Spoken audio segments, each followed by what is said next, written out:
Two semi-finals, then we've got the women, and then we've got the main final, and I think then we're going back to the women. So I'm going to go back in there. We'll join you out there for the racing.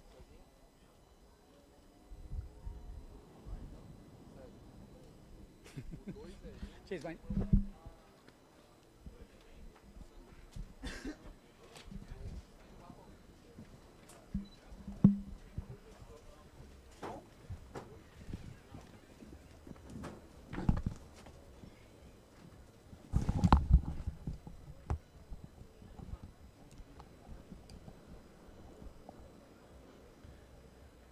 Muito bem, Ben. Estamos esperando agora os 3 minutos da próxima largada. Yes. That's what I said. We're coming in. Sorry. To the start. We're going to mix it up. We're doing a bit of Portuguese, a bit of English. So bear with us. This is the South American Championships. We are in Brazil, so we're going to have to put a bit of Portuguese in there. We've been live to the national TV on one of the channels here. We've also live to one of the Portuguese YouTube channels as well. So that is why we're mixing it up. But it's been some interesting racing this morning. Matthias Isaac, though, he's looking on form. Unbelievable. Matheus is super fast, like different, pushing hard, and okay, we have some action. Yeah, we're going to see Matthias Isaac in this first heat, obviously on the Neil Pride Sales JP boards. We've got Alessio Bottery as well from Peru. He's on the S2 Maui Sales. I'll tell you what, though, who's that on the Neil Pride at the top end? Yellow and pink, looking like they mean business. Emilio with a really good start. So Emilio Strasberger, he's not actually had a good competition so far, but obviously he's been thinking about it over lunch. And we've got the young Isso rider, which is Plents again. Plents, yeah, looking really good on that middle side. You can see the white and yellow. Down the bottom end, though, you can see Alessio Bottery on the S2 Maui and the Neil Pride of Matthias Isaac coming through underneath. And it looks like it's probably going to be Matthias Isaac. You can see down that bottom end who'll go around in first. Up the top end, that's got to be Trindade on the Gastra. And it is Matthias Isaac round. Trindade trying to go round the outside, but can't quite get in. Oh, and Matthias Isaac's gone down. He's took down Bottery. Trindade's gone down. Who's on the Neil Pride? Emilio's gone to front. Oh, my God. Look at the big swell is coming. Emilio Strasberger. We've got offshore winds, but we've got this big swell from the north, and it's causing a few problems. Matthias Isaac goes down. Strasberger leading the way. He's going to be pretty excited about that, but Matthias Isaac is hunting him down. He won't take any prisoners. He doesn't matter who it is. So interesting to see who's going to be the leader at the next mark. I have a feeling it's going to be Matthias Isaac. And yeah, Matthias Isaac does in fact take that lead, looking in good form. So Matthias Isaac regains the lead. Emilio Strasberger in second place. It looks like Bottery has got back up. Is that Bottery kind of got back up? Surely. That's an impressive performance to get back up into third place from being down. We got the Maui Sales. That probably is Matos, I think, would guess. Yeah. In fourth place, yeah. Oh, my God. And he's gone down on the outside. Okay, we're going to switch it. We're going to do a bit of Portuguese. He's going to catch up in Portuguese. Matheus na frente. Nós tivemos aí a largada do Matheus Clean, mas Guilherme Plentes. Nós tivemos também Emílio largando muito bem em primeiro, mas na primeira boia ali já tivemos algum problema. Matheus teve quase caindo. Emílio tomou a liderança. Matheus pegou de novo de volta essa primeira fase. Muito bem na liderança. Emílio agora na segunda posição. Alessio na terceira posição. Matheus recuperou aquele tombo que ele teve, está na primeira posição agora, disparado na frente. Parece que existe uma competição grande acontecendo ali pela terceira ou pela segunda posição. Ben, they are battling between 2 and 3rd place. Yeah, I mean, we've got to remember this is the qualifying round. We've got 2 semi-finals and then going into a final. Matthias Isaac obviously is the top seed here, and he is showing why he's the top seed. Bottery, though, is the South American champion, though. So he's given him a couple of good runs already. And we got Emilio Strasberger, say, not such a good heat so far in the morning session, but it looks like he's coming into his own in this second session. Yeah, he comes in super good, and the start is super good too. And now I'm going to speak in Portuguese because Emílio veio na primeira, na segunda posição depois que teve um tombo ali do Matheus na boia. tiveram uma boa disputa na reta. Agora o Matheus está cruzando, indo para a penúltima boia. Não, agora Matheus passa em primeiro, foi o primeiro colocado. Vindo em segundo, Alessio, e terceiro, Emílio. Yeah, so we got Matthias Isaac wins it. He qualifies. Obviously, Bottery qualifies. Emilio Strasberger qualifies. And then we got 4 other riders to qualify. As you can see, the field is really stretched out. But when you've got someone who's top 10 in the world, it's no doubt about it. I did the Portuguese Championships with Matthias Isaac, and it was a similar problem. He was so far ahead. It was unbelievable. Who's this then? We've got This fourth is place. Calango, Yeah. the lizard. The lizard. The man. lizard. He's leading the look, Grand the young Masters at the gun, moment. We got Plents Guilherme Plents, coming yeah. through again with the another final for him. ISO equipment, yeah. And then we're going to get a couple of riders through. So the real battles are going on in the final. Obviously, these are the semi-finals. We've got 2 semi-finals, like I said, and a final. And that is where we're seeing the real battle. That's where the Shermanator comes in. Pinheiro, who have been challenging Matthias Isaac for that lead. Although we saw in that one, actually, he didn't have it all his own way at the first mark. Yeah, we talked to the sailors in the beach, and you see the wind pick up, and it's kind of difficult to put the boards in the water. Verdade, nós conversamos agora com alguns velejadores na praia entre um intervalo e alguns nos falaram que estavam realmente muito difíceis as condições, o vento subiu muito, apertou de intensidade e com isso faz com que eles tenham que trocar de materiais, equipamentos, e velas, quilhas, enfim, e isso daí demonstra um pouco de dificuldade, né, da parte deles. I think we've got Joe tuning in. He must be in Portugal. It's got to be in Portugal. I've got to have a few Portuguese tuning in, surely. Andrea Pagan, how's your Portuguese, mate? Yeah, we check it out. That's a view from the beach. Is that the beach now? Yeah. I tell you what, it's changed since this morning. This morning it was raining.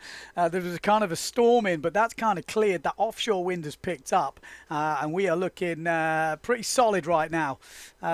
So yeah, good times. We're here in Santa Catarina. Santa Catarina, Palhoça, distrito Papagaio, próximo, Ponta do Papagaio. Papagaio. I'm practicing. Papagaio birds, né? Tá excelente. O vento, na verdade, hoje de manhã não estava muito definido. A gente teve aí um período de chuva longo. No momento que ele definiu que o tempo abriu, ficou aí com condições ideais para as regatas dos velejadores. Naturalmente, agora com o vento mais forte, eles tiveram que voltar para a praia para trocar os equipamentos. They must choose. And, I've just been shown the local paper. I got to put this in. I'm front cover here. I'm front cover. Yeah. Brilliant. Oh, I love it. A shot from Ludowitz. Just got to point that out. And as I say that, I see Andrea Pagan tunes in and said, looks windy there. It is windy. A lot of the guys were on 7.0s in the first one, 7.8s, apart from Matthias Isaac. He took his 8.6. Come on. 8.6 in the last one. He said it was a bit gusty, so he took his 8.6. But yeah, we got plenty of breeze out there. There is plenty of breeze. And it's picking up. I think we've seen it increase in the afternoon. Who else we got on here? We got Andrea saying, I think they're trying to tag someone, Mr. Santos or Miss Santos, that's for sure. Who else is tuning in? Go on, let us know where you're watching from. You've got to tune in for the South American Slalom Championships. Man. We're hopefully going to get Brazil to put on a Peterway event sometime in the next couple of years. Who knows? That is the goal. That is got to be the goal. We'll get all the big dogs here. Yeah. I showed to Ben last night the beach in Florianopolis. We should go. I'm telling you now. I've seen the beach. I've seen the pictures. It's windy, and there is other things on that beach which are definitely worth a visit. You've got to remember, if you haven't heard of Santa Catarina or Florianopolis around here, you won't know about the 2007 PWA Wave event, and that was just down the road in Ibiraquera. And it literally is teasing me. It's 35 minutes away, and apparently it's going off today. It's amazing, yeah. But it's an amazing place, perfect for waves. Yeah. So this has slalom, it has waves, you've got freestyle. It is an amazing place. You can see the island actually in the background there. That's Ponta do Papagaio island. Yeah. And I'm staying on that island, yes. Beautiful. It's pretty epic. I actually had to walk up to the top the other day, and I was a bit worried about snakes. But as I found out, there are no snakes on the island. Yeah, because the Papagaio eats the snakes. Yeah, so the no Papagaio eats all the snakes and lays the eggs. Okay. We got Switzerland tuning in.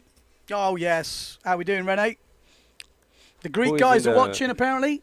Yeah. Good to see the Greek guys tuning in. Who is in the next heat? Who's in the next heat? Well, we've got the second heat coming up. We got the Shermanator. Obviously, Schruman. Oh, actually, or is that the women? No, this is the heat it's number the 2. men, Stephanie. We got Pinheiro. I'll let you read out the Portuguese names. Ok, Wilhelm Schurman, Matias Pinheiro, Murilo Carione, Jomilson da Cunha Souza, Raul Klaus, Pedro Loureiro, Christian Hackbark, Alexandre Soares, Renato Pozzolo, Marvin Maurer, Felipe Brocker, Juan Carlos Fernandes Gomes, Fábio Clay Santos, Juan Luiz Kruger. Desses todos, 2 peruanos e 1 venezuelano.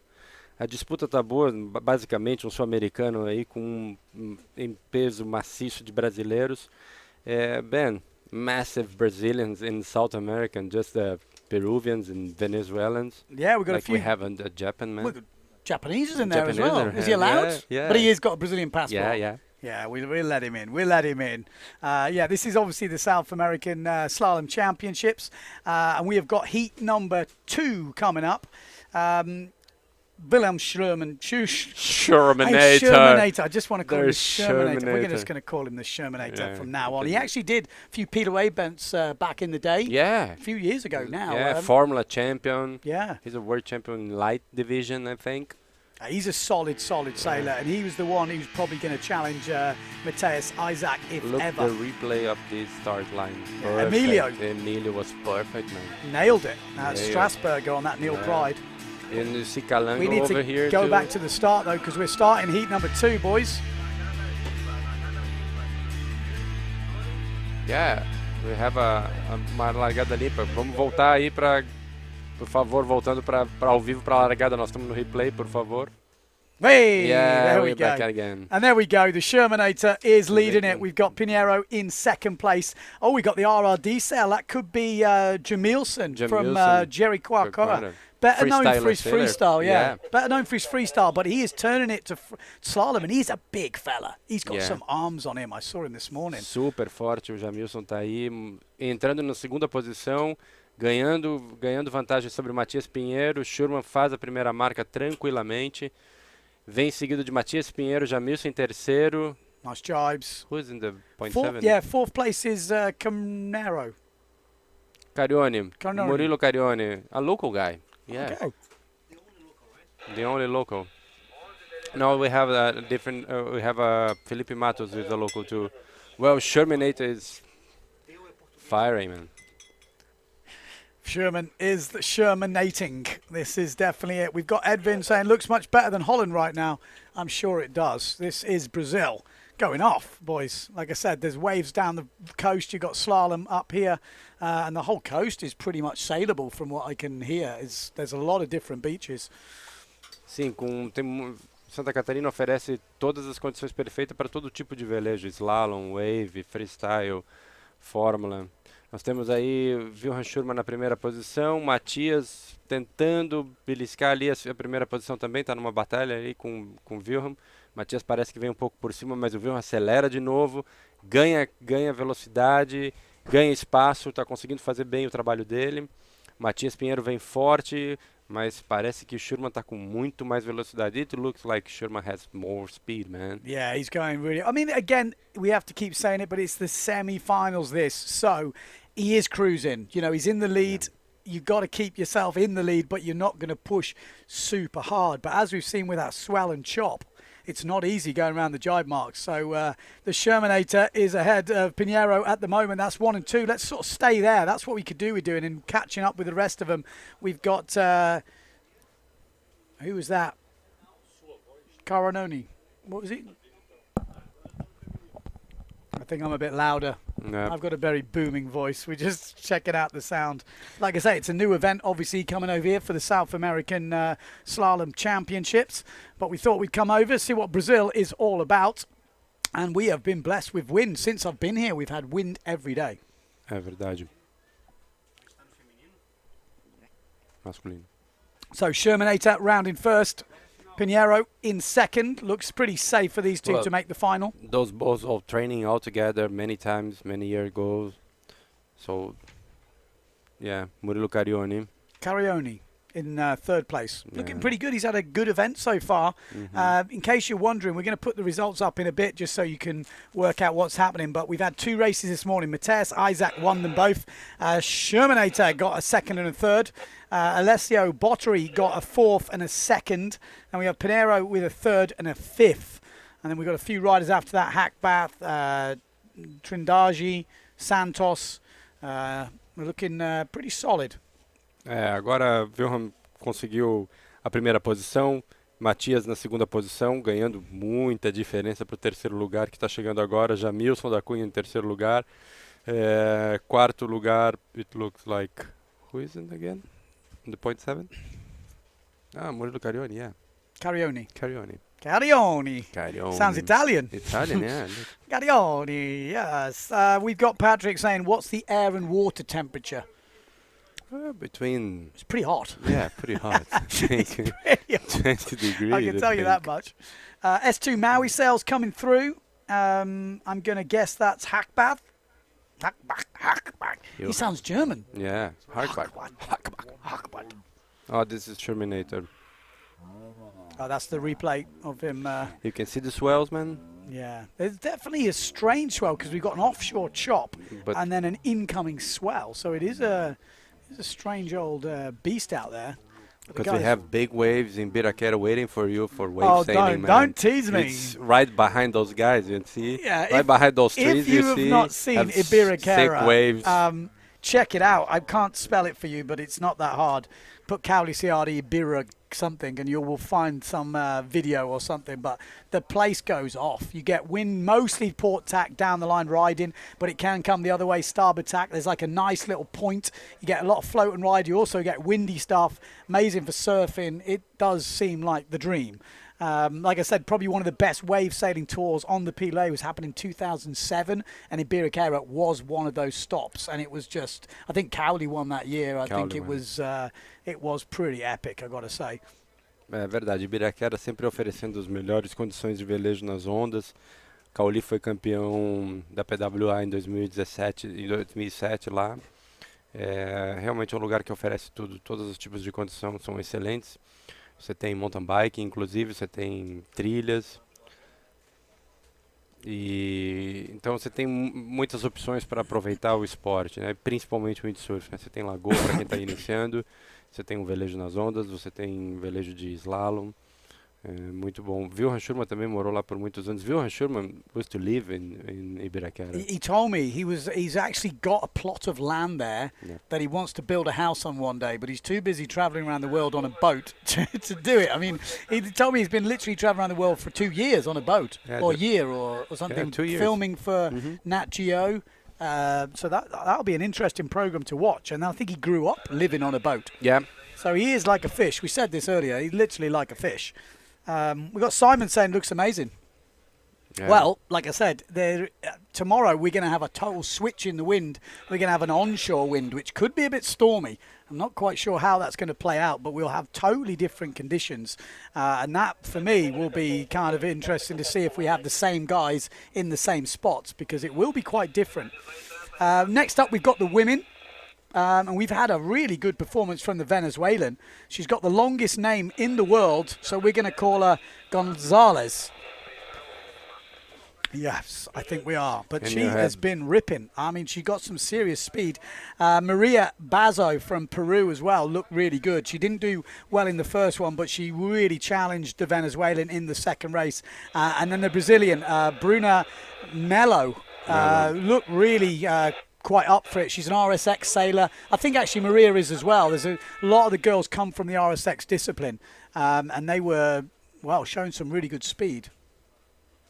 We just heard a hooter, but is that the start or was that one of the... No, it's the procedure, for the women. We've had some big events going on at the moment. We've obviously got this one, the IFCA South American Slalom Championships. We just had the Hookkeeper Classic, the Lower Classic, which is obviously a massive event. And we've got the Luderitz Speed Challenge going on as well. There's so many big stuff going on. Interesting to see. Windsurfing feels like it's on the up to me. There's a lot a lot of people excited about what's going on in the windsurfing world. And I'm seeing a lot of kids coming up. So yeah, going to be exciting. É verdade, tem muitos eventos de windsurf acontecendo no mundo agora em paralelo. Acabou agora há pouco o Aloha Classic, nós tivemos em Luderitz, nós tivemos aí o Speed Challenge, que é a quebra de recorde de velocidade, que hoje está em 53.2. It's crazy speed. Man. Antoine Albo's got the... I don't see how that's ever going to be beat, but... Well, I'll eat my words if it is, but I just can't see it. Yeah, e nós temos também aqui o Campeonato Sul-Americano acontecendo aqui na Palhoça, município de Florianópolis. Então, assim, o windsurf parece que está aí com muita força no mundo todo, muitos atletas, muita gente disputando.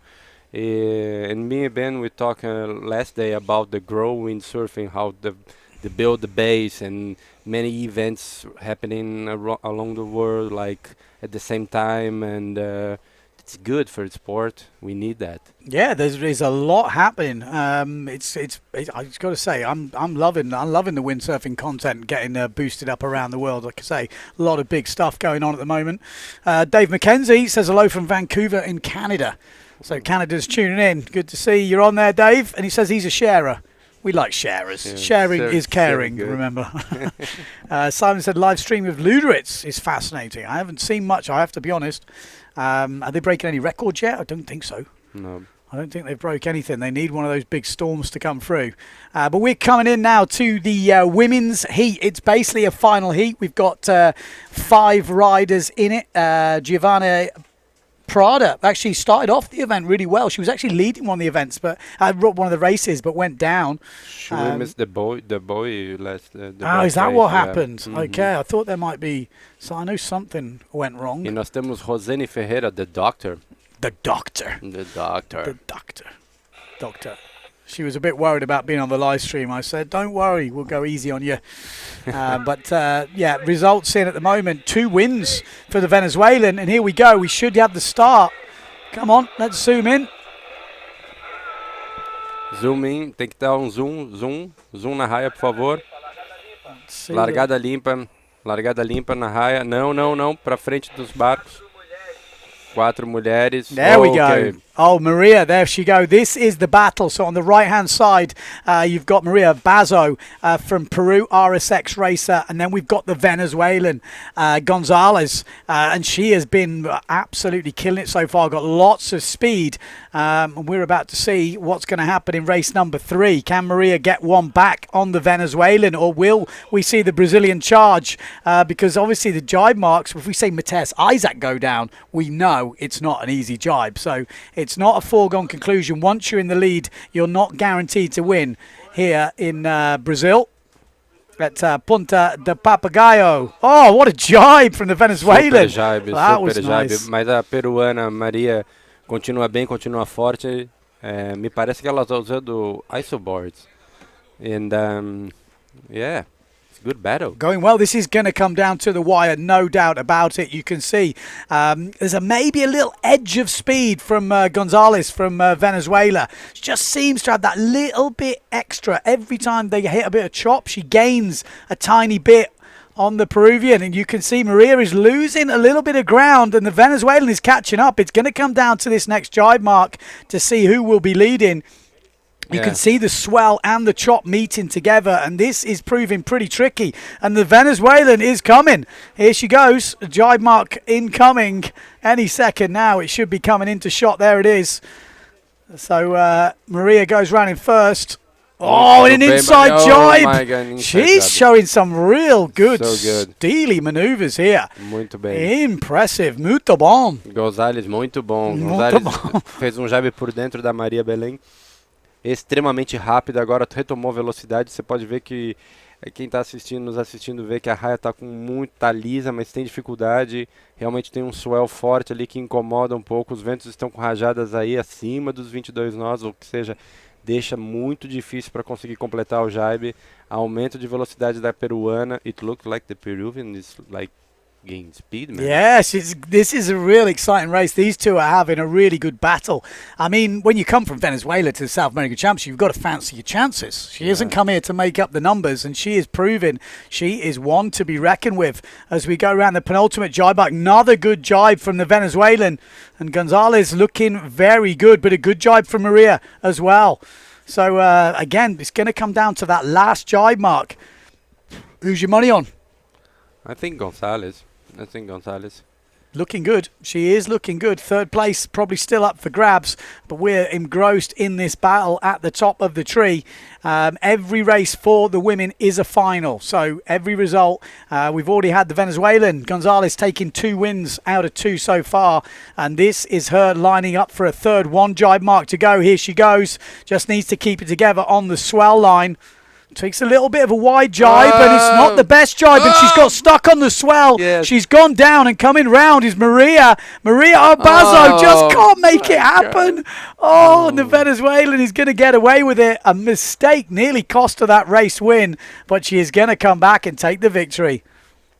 Agora a Maria, como você pode ver, ela fez um jibe bacana, mas a Gonzalez veio por dentro. E esse é um replay da boia de antes, na qual a Gonzalez fez por dentro jibe muito perfeito, muito bom, o que deu ela This was the first jibe mark, uma vantagem muito boa.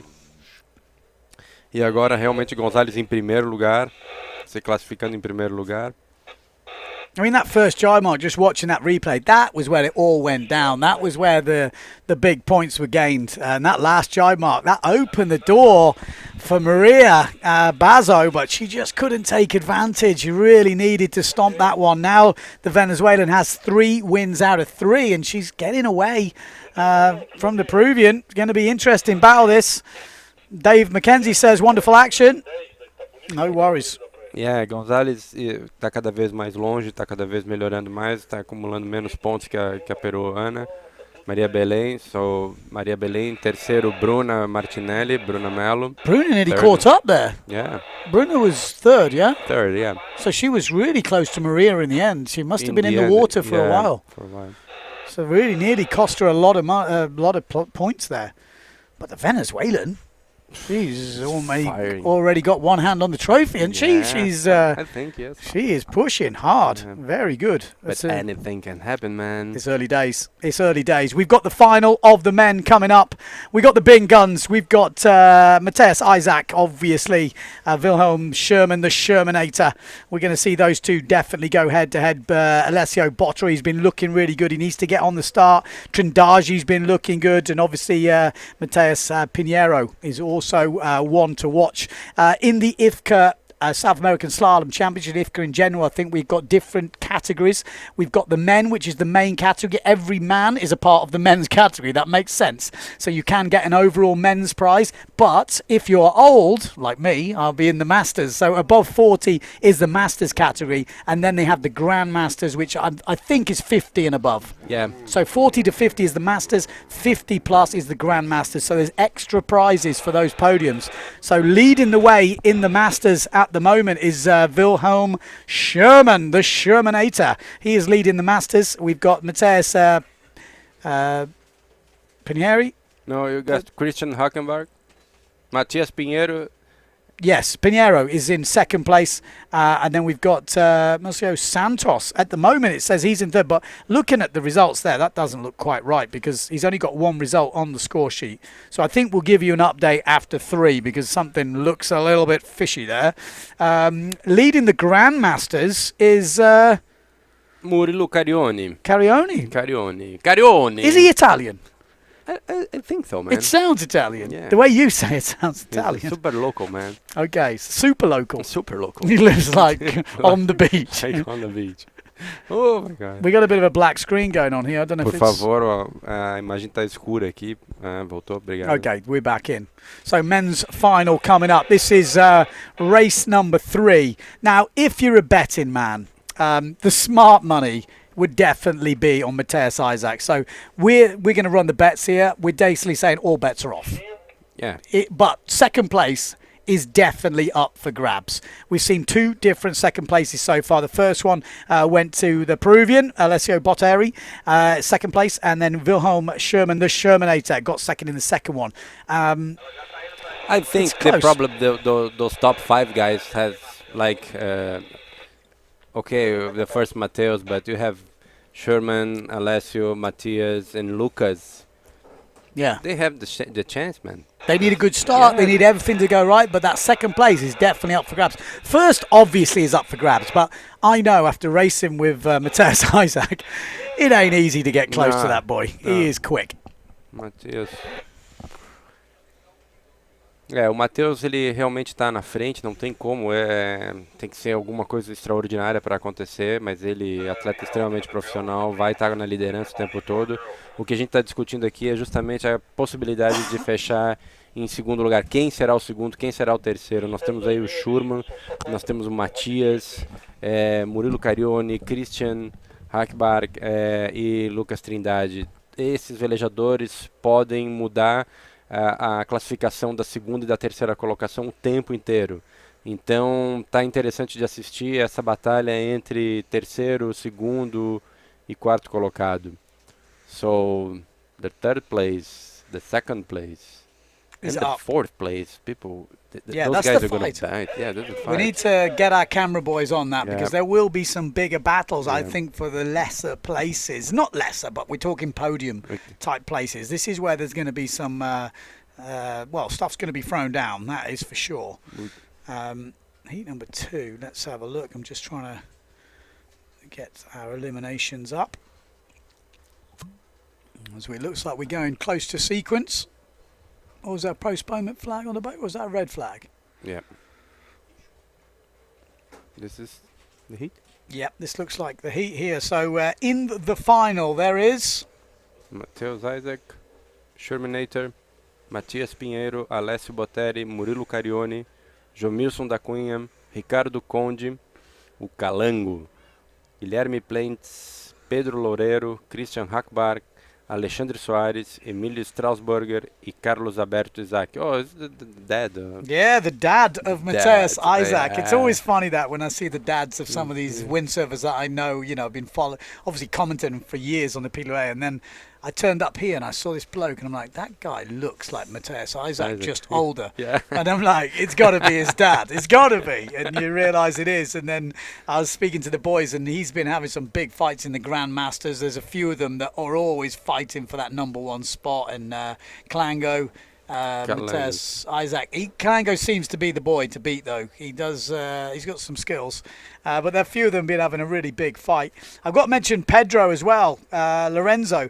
Is that the guy who he stopped windsurfing for a bit? He was just a wave sailor. Yeah. I think he qualified for the Aloha Classic, he was saying, back in the day. So anyway, he's in this final. He's just bought he bought an old North Sail race sail about 3 months ago, he said. And he's turned up here and he's made a couple of finals. He's looking pretty good. He was up in second until he fell off on the jibe. So keep your eyes out for that North Sail of Pedro, unless he's changed. Maybe he's changed. I don't see a North Sail there. Oh, they're early. Oh my Who's that? Someone's early. Wow. There's got to be a general recall. I'm looking at the flag. We're not seeing anything. Oh, it's got to be general. Sherman. Super start. Are they over? No, they... Pinheiro. They cancel. I've got to say I think... Pinheiro? Yeah. Is that Pinheiro? Yeah. Here's Matias Pinheiro. General call. So I wonder how it works in IFCA. Is it like a general recall in the PLA where people get disqualified, or people get disqualified? Definitely, it's like a black flag. Yeah. Okay.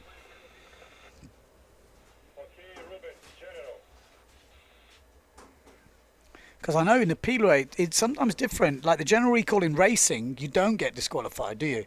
There has to be an individual, or it has to be a black flag rule. Yeah, here's they call all together and then they get an individual. Okay. Understand? Yeah. Like everybody. Like the PLA? Yeah. Okay. Well, we'll wait and see who was over the line then.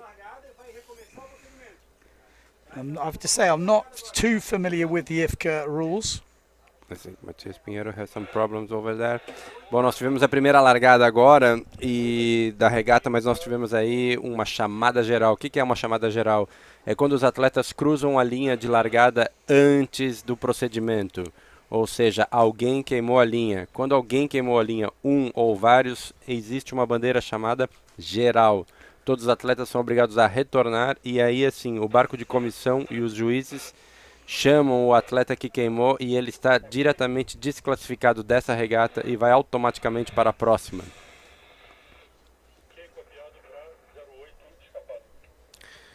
Ok, Brasil. What do they say on the radio? Maybe we can ask. BR808 disqualified. Oh, it's Calango. Calango, I didn't even see him. Can we have a replay of that? Yeah. Can we ask for a Podemos replay? ter um replay dessa largada, por favor? Oh, yeah, he's quick. He's quick. We've already got the replay. Ah, on the Neil Pride.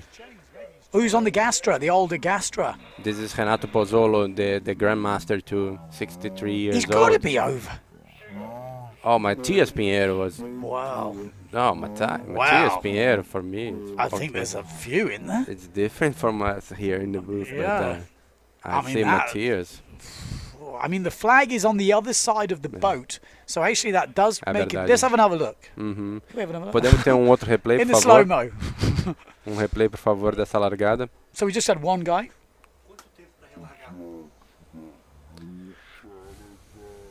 Okay, so here we go. This is the replay. Dá pra ver que o Calango vem fazendo um upwind, mas Matias is The flag is... question, I think Matias. Eu acho que Matias acabou queimando, mas dizem que foi Calango que queimou. Yeah. É, a gente não sabe, a gente só teve a confirmação do Bra número 8 que queimou a largada. Okay, so there we go. We're still waiting for just confirmation exactly of who was over, but here's another view actually from the beach. And this is how it looked from behind the line. Oh, Yeah, I mean, difficult. difficult. I mean, they get a better look of it on the boat, but it looks like Calango, the lizard, Calango the is lizard. gone. He's gone. The Grandmaster is gone. He won't be taking part in the final. Is it just one guy? Yeah. Just one guy. There we go. So we'll have to wait for the restart. That's a shame because when the drone's up and we have the restart, it's eating the battery. Interestingly, I did see, I don't know if everyone else saw that, maybe for the Olympics in 2024. It sounded like the iFoil was selected. iFoil was selected. So what does that mean? Well, it doesn't mean that we're gonna have a new class for Olympics. I think it's good because it's new. Everybody, like the youngs, like new stuff. So is this the class where everyone makes the board, or it's just one brand? I think yes. What I read in the article is that everybody can build the board. Okay. They can produce. This So is a that's nice the idea. iFoil No design. monopoly. Okay, so that's the iFoil design, the starboard design board. Anyone can make it as long as it fits in the specs, or they can have the graphics on, or Yeah. something, I don't know. Mhm. And the sail is the same? Or- All the same. Okay, All the same. interesting. So we're going to hear more on that. I mean, obviously that relates to racing, so I think it's worth mentioning. And the Olympics will change things. We might see definitely a few of the PWA boys who we're used to seeing on the PWA, which you're not usually seeing those guys in the Olympics. We're now seeing a couple of the Olympic boys pushing this into is the gonna- foiling. It's going to mix it up loads. It's And gonna be so nice to see those guys in PWA like mix it with the Olympics and. Okay, you have Kieran, you have Thomas Goyard, and yeah. those guys who in the Olympics racing in PWA events and foiling. It's so nice to see them. I mean, they've been killing it. I mean, you've got to feel, I had to feel for Thomas Goyer this year. I really thought, he was the standout in the racing. In the racing, if it had just been about racing up and down, he would have won this year. Yeah. But the introduction of the slalom foiling was his undoing because he's not a big fella and he just couldn't keep up with the big boys, whereas his brother was good at everything. And I think, for me, he was the best all-rounder in the end. So it was impressive. Obviously, we've here with the IFCA, we're just doing slalom, but there is talk next year that slalom will be introducing the foil in the lighter winds, and it's again going to mix it up, isn't it? Yeah. É verdade, os próximos anos a gente tem a certeza de que o equipamento olímpico vai ser um foil, ou seja, vai atrair aí a atenção de novos velejadores, principalmente da América Latina. Países em que o equipamento é muito caro, a gente conseguir ter só um equipamento é interessante. O slalom já é um tipo de modalidade que você tem que investir muito dinheiro, que você tem que ter aí um conjunto de velas, e aí isso daí acaba assim dificultando um pouco a entrada de novos velejadores. Com o foil nas Olimpíadas, você tem só um equipamento, e esse equipamento ele pode ser produzido por qualquer empresa. O que deu para entender é que uma empresa chamada Starboard lançou o equipamento e agora outras também poderão produzir comprando o projeto e desenvolvendo nos seus países. Isso torna o projeto um pouco mais barato, um pouco mais acessível. The main reason I think the Olympic equipment is good because the poor countries can build the base, you Yeah. know. I mean, especially they got 4 year. I mean, what do we do with all those old RSXs? This is a good question, man. I The don't poor know. companies and countries are going to get them, I think. There's going to be a lot of them hanging around. You'll be able to buy It's them true. pretty cheap, I reckon. I don't know. I remember when I used to sail, obviously, Mistral 1 design back in the day with the Olympic stuff, and as soon as that was at the Olympics, that gear got turned to nothing. It literally just went to... I mean, I still had mine, and I shipped it. I strapped everything together and just sent it to a guy. Just said, it's all yours. Take Maybe it. you turn a table or, I don't know, a door Yeah, in your house. You exactly. can do it. It's big enough. Yeah. It's big enough. Okay, so we're coming up to the restart of the men's final, but we're minus one rider, or I should say lizard. Calango is not going to be in this one, so the Grandmaster will take this as his discard, and he'll probably still be leading the Grandmaster's discipline, I think, after this. We'll have to wait and see. But all eyes will be on Matthias Isaac, I think, to see if he will win another one. And then we've got that big battle for second place. Alessio Botteri, Lucas Trindagi's been in there. We've seen the Shermanator, Pinheiro as well, looking pretty solid. We got a postponement flag up though, still actually looking. Just No, the yeah, red and white. bandeira Recon ainda está no alto, então, ou seja, a gente ainda está em espera. Então, estão preparando para a próxima regata. There we go. That is the final. Jamilson is a funny one for me. I mean, I'm used to seeing him doing freestyle, but I forgot how big he was. He really is slalom built. Yeah. I mean, there's a couple of freestylers obviously doing slalom. One of them, obviously the best well-known one, Amado Vrieswijk, and he doesn't, I've got to be honest, he doesn't practice. But he is impressively, I mean, good.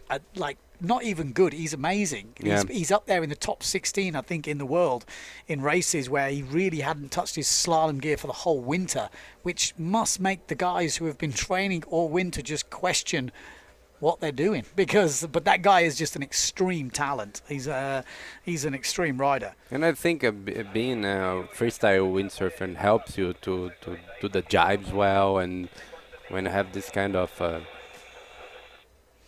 Yes, for sure. I mean, you're Christian have... Hackenbach is doing paddling? I don't know. Shreddling? It looks like his foot's stuck. I don't know. Oh my God. That didn't look very comfortable, I have to say. Ouch. Ouch, ouch, ouch. Well, postponement flag is still up on the boat, so I think someone needs to tell the drone, because that drone is not going to make the final. Can we pass that message on? Because once that goes down, I guess we're going to have another 3 minutes. So how long has his battery got? Falando com o pessoal da bateria do drone, tá tudo certo, porque a gente ainda tem aí uns 3, 4 minutos para largada. So we'll wait for this então a bateria tá tudo ok. To kick in.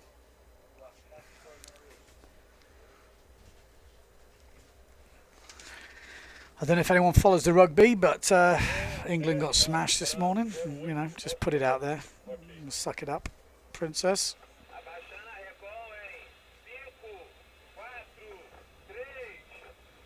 Oh, here we go. So that's the postponement down. So we might have a minute and then 3 minute. Yep.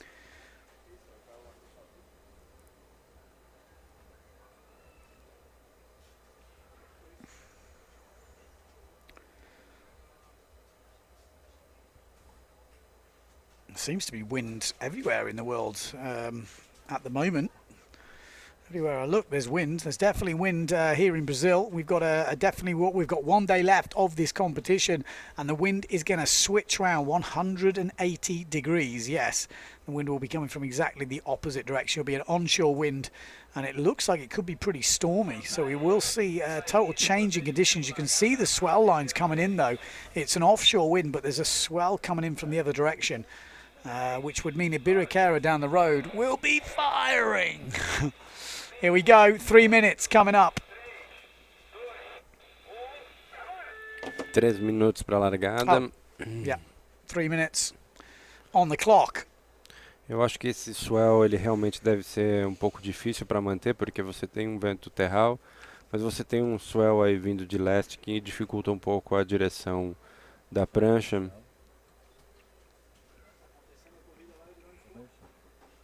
Okay, we're going to take a quick commercial by the sounds of it, and we'll be right back for the men's final.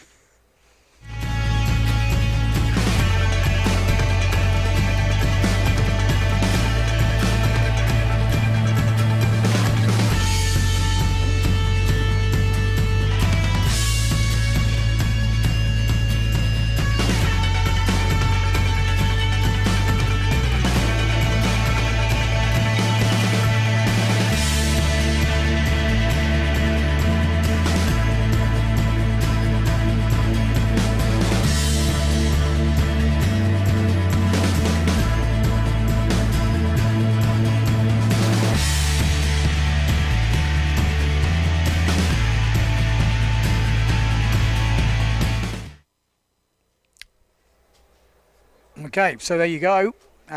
We are coming up to the men's final now. Obviously, this event is sponsored by Isso. Main sponsors, obviously, the local municipality, or whatever we call them over here in Brazil. Yeah, municipality. We're chipping in, which is good to see. An event over here in South America. Like I say, we're going to go get this event bigger and bigger every year until we flood in the beaches of Ponta Papagaio. Ponta do Papagaio. Yeah. Ponta do Papagaio. You're getting better. We're getting better. We're trying. Let's try to speak in Portuguese right now. I think we'll wait. Muito bom. Muito bom. Muito bom. Okay, so this is the final coming up. Matthias Isaac, obviously the main contender in this for the title.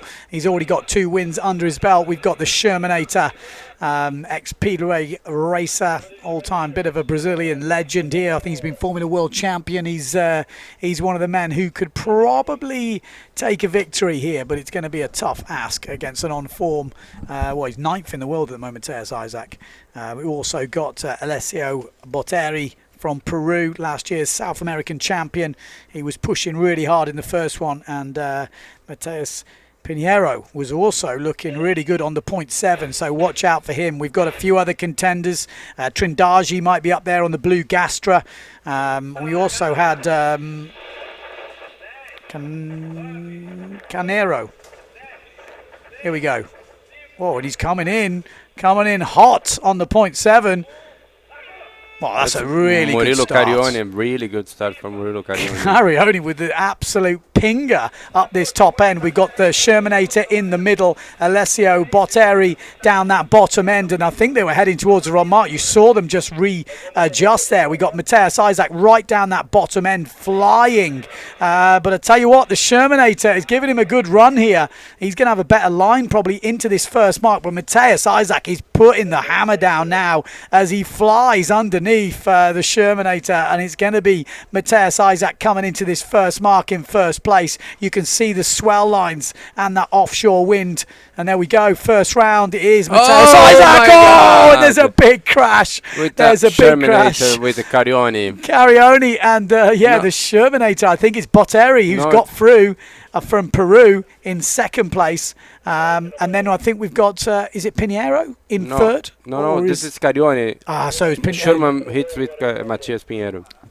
Those two have been having a battle for the Masters Championship. You know, the gloves come off at this type of event.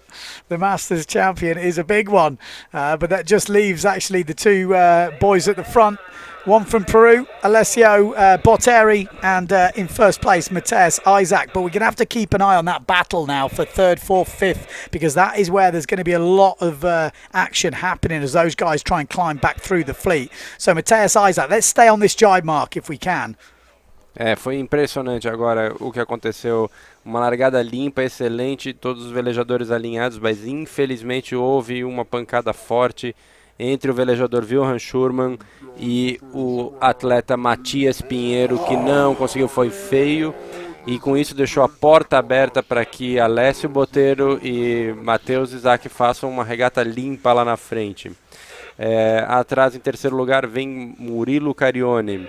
It's a nasty crash, huh, man? That was nasty. It looked like Willem he should have given him a bit of room there. Yeah. I mean, in the rules, it's not the PWA here. We do have, if you've got an inside overlap, you can't cut the other one up. So we could see the Shermanator getting disqualified here. We've got video evidence. We'll have to be it'll be interesting to see what happens. So Botteri in second place and Matthias Isaac in first. Who have we got in third here? Murilo Carione. Yep, Carione. Let's stay on that drone angle if we lugar. can. That was a really good angle.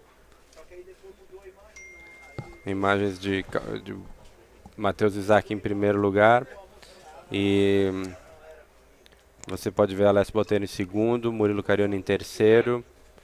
Com aquele acidente que aconteceu ali na segunda boia, realmente dividiu a flotilha como um todo. Praticamente Matheus Isaac e Alessio Bottero velejando sozinho lá na frente. Oh, RRD, that's Jamilson coming in about fourth place, looking good. And then we've got the other S2 Maui sails. Who will that be? That might be Christian Hachbach. Yeah. Looking pretty good in about fifth place. So he's having a better competition. He's getting a bit stronger as he's gone through the day. Matheus Isaac liderando agora para chegar na final. So first place. Final, primeiro lugar, segundo lugar Alessio. Alessio Botteri from Peru in second. Who's going to get third? It looks like it might be Jamilson from Jerry Quaker. Better known for his freestyle, but he is. Super rápido Jamilson chegando agora. Oh, look at the fight between these boys. Oh, it's Schurmann again. Schurmann's going to get it, but is he disqualified? That's the question. We have Christian Hackbach. Foi uma bateria bem interessante de assistir. Teve um episódio de um acidente numa das boias ali, em que realmente foi feio. Nós não sabemos aí como vai funcionar o sistema de regra e de penalidade com relação ao Wilhelm não ter deixado, o velejador Wilhelm não ter deixado espaço para que Matias Pinheiro fizesse o contorno da boia, deixando livre para que outros velejadores pudessem ganhar posições, e ele voltou com tudo e ainda conseguiu chegar em quarto colocado. Schurmann, fourth place? Well, yeah, I think we're going to have another look at that replay if we can at that first boy, see if we can work out who was in the wrong. To me, it looked like the Shermanator could be in a bit of trouble there with the rule, with the judges. Yeah. Let's have a look. Let's have a look at that replay. Vamos ver o replay de novo do acidente da boia. So we're just going to we're waiting for our man. There's the ISO rider just going through. That's Plents. Here we go. This is... Oh, I don't know there. What's it? Can we go back? Can we have a little... Do like a Formula 1 proper replay? Yep, that's nice. We like this. Perfeito. Bem devagarinho assim. Perfect. We'll keep going, keep going. Wow, there's no overlap there. I think that's... No. No, I think that's maybe Pinheiro's problem. Pinheiro's problem, yeah. I don't know. Super difficult to understand. Can we go right back to what we've got? So this is going to be the interesting point here. So I think we just keep having a look at this. Yeah. Podemos voltar mais pouquinho pro replay do acidente? Right to as far back as we can go. So what is the rule? If there's an inside overlap, you have to give the guy room. Yeah. Now, I don't think he had an overlap, so we didn't really need to give him room. He just came in with more speed, I think. Yeah. It looked like everybody gives the room. Yeah, okay, so here we go. This is coming into the mark. Yeah, there's no overlap. He just went for the gap. Yeah. I think the drone is a better angle if we can have another look at the drone. Se a gente puder ver do drone vai ser melhor. Aí. Back. Volta um pouco. Volta. There's no overlap there. No. He's got to give him everybody room. goes well. They have space. Yeah.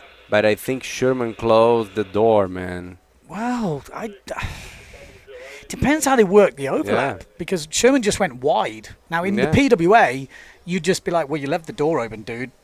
You know, you shouldn't have left such a big a gap. But in the rules, I don't think there's an overlap. I don't how, because it's from the buoy, isn't it? A straight line.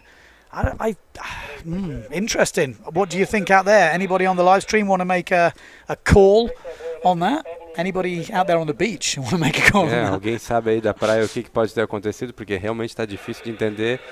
Todos tiveram espaço suficiente, ninguém fechou a porta ali na boia e o acidente aconteceu. Me pareceu que o Schurman estava com um pouco mais de velocidade, um pouco mais de ângulo já, entrando já no jibe, já quase finalizando, né, o início da rotação, né? Finalizando o início é difícil, né? Mas início da rotação da vela, muito antes do Matias. E teve o acidente, então a gente vai ter que deixar para os juízes definirem o que aconteceu. Well, this is an interesting one. This is the B final, and looking, Trindagi's in this, so we'd expect him to be probably right at the front of this B final. Lucas Trindade realmente é o bullet dessa bateria, pode ser que ganhe, tem grande chance. Bateria final B, homens, começando agora. I actually don't even see him on the start line, though. Start clean, uma bateria livre, sem problemas, não houve chamada geral. Nós estamos tranquilos, todos os velejadores alinhados. Agora nós estamos vendo aqui Carlos Isaac, pai do Matheus, voando em primeiro lugar. It's Carlos Isaac. Oh, this is the replay. Oh, this is the replay. Is it? Yeah. Ok, the replay. Esse é o replay da outra bateria, que a gente pode ver a largada limpa.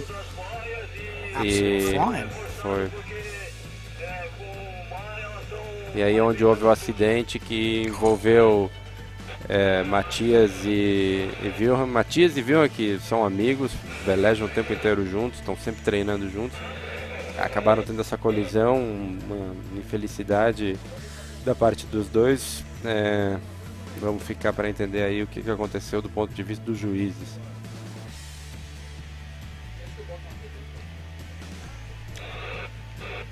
Yeah, just looking at the replay of the men's final. We were expecting the B final coming up, but maybe there's been a bit of a delay.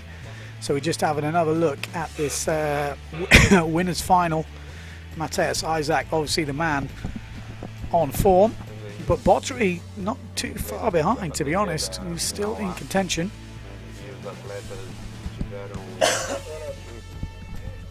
Uma bateria limpa, infelizmente teve acidente envolvendo Matias e Wilhelm na segunda boia. E isso daí vai desclassificar um ou outro. Não sabemos ainda direito quem. Com os juízes. Então agora estamos aguardando para a bateria final B, onde Lucas Trindade do Brasil, Raul Klaus do Peru, Márcio Santos, Luiz Santi, Felipe Matos, Renato Pozzolo, Marvin Maurer, Felipe Brocker, Idenardim, Mogi Juan Carlos, Fernandes Gomes, Fábio Clay Santos, Rodrigo Noronha, Juan Luiz Kruger e Luca. Então estão todos esperando aí na bateria final B. Já temos o procedimento de regata.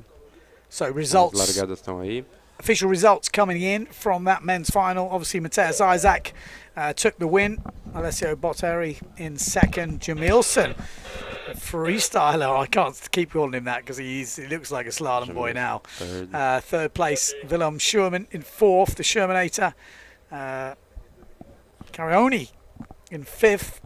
Hachbach in sixth place. Pedro again, like I say, he just bought his sail 3 months ago, and he's up there in seventh place. Yeah. That's pretty good. He said he stopped windsurfing. He was studying, working.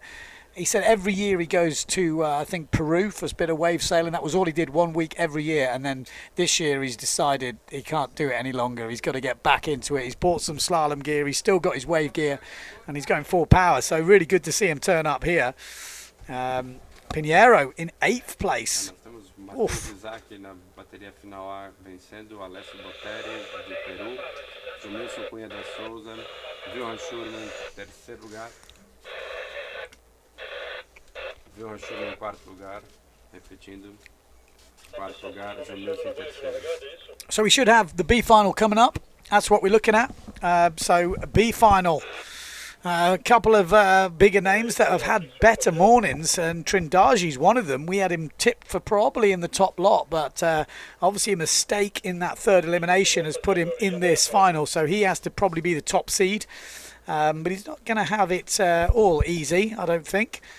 Oh, so there was actually a couple of OCSs over the lines early. Oh no, he's been taken off. Nós estamos aí à espera da final B, em que tem Lucas Trindade, Raul Klaus, Márcio Santos, e Lucas Trindade tem grande chance aí de levar essa final. É um atleta consistente, forte. Estamos aí aguardando o início do procedimento de largada.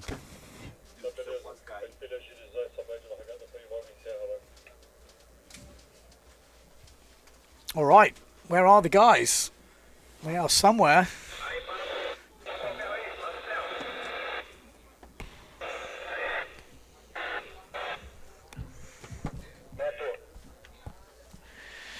Ah, well, is that a postponement flag up on the boat? Yeah. No. Okay. Yeah. Have we missed something? Somebody not told us? No. Someone has not told us where this B final is. I have a problem with the mark. Ah, okay, so there's a problem with the mark. That is that is the problem. So there is a bit of a racing problem at the moment. So we'll have to wait for them to fix that. I can see the mark actually on the boat at the moment as we wait for this B final. So I think the guys in the final will be pretty happy. I know the women actually wanted to do an extra race. They said they could just fit in between the guys. Ajustar a marca que desgarrou. A marca é uma boia, então nós estamos aí trabalhando para mudar isso hoje. Okay, so as I said, if you want to chat about anything, now's your chance. Tá procurando.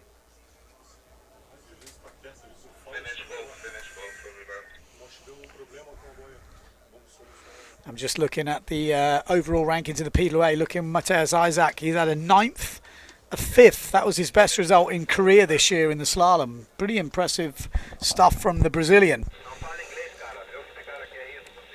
I mean, Marignan. He wasn't fourth this year. Right? Marignan must have won that runners-up final as well in the slalom. So he was looking really good at the beginning of the season, and then towards the end he dropped off a little bit. There's still one event to go in New Caledonia, so be interesting to see how he finishes. But pretty much flying this year. And Matteo Iachino, it's firing. Yeah, be interested to see who wins that main PWA final. South American Championships. Like I say, there's battles for podiums going on with the Masters, the Grand Masters, and the main fleet, which is the men's fleet. Obviously in the women as well, but the Venezuelan Gonzalez is really taking it to the other girls. It's kind of a new name for me, but impressive stuff. Good to see Jamilson up there. Yeah. Like I say, he comes from that spot, Jerry Quaco, what, 20 years ago? Yeah. How many people were sailing there? What, 20 years ago, like 10 people? Yeah, how many now? It must be just thousands. Thousands. I mean, and I have heard stuff that it's quite a holiday resort now, isn't it? Rather than just for not for even non-windsurfers. So it's amazing when they talk about this coastline, and we come down here to where we are now, and how many spots you see just coming here, and the bays and the way the rocks and the little islands work. It's I think it'd be pretty nice foiling around here, just like long distance cruising around. It'd be pretty cool.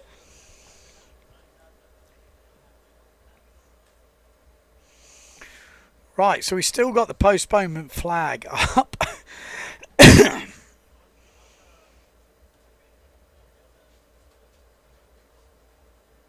We got Matheus Moser saying the 0.7 guys should be disqualified. I have a feeling it might happen.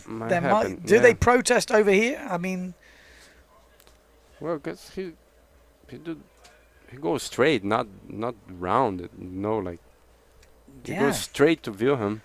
We could watch again. Yeah. I mean, we got time. Tem possibilidade da gente We could- assistir de novo o anyone wants replay to, do acidente, por favor. Anyone wants to put their 2 pennies worth in, now's your chance, because we got a bit of replays going on, and there's a little bit of a contentious moment in that last men's winners final. We've got the Shermanator on the Neil Pride, and then Pinheiro Matias Pinheiro from on the point point seven. As they're coming into the mark, I don't think there's an overlap. I mean, I need to get my rule book out, but I think it goes a straight line from where the mark is and the wind, you know, the square angle from that. And looking at it, I reckon you could draw a line 2 board lengths from the mark and there's not an overlap. But Wilhelm does a really wide jibe, and that's why, weirdly, it's kind of nice to peel away with no rules, because there is a massive gap. But Pinheiro doesn't jibe. He just needs to. And I think crank it Wilhelm just didn't saw Pinheiro come from the inside. I don't think so. É possível ver de novo o replay do acidente da segunda marca.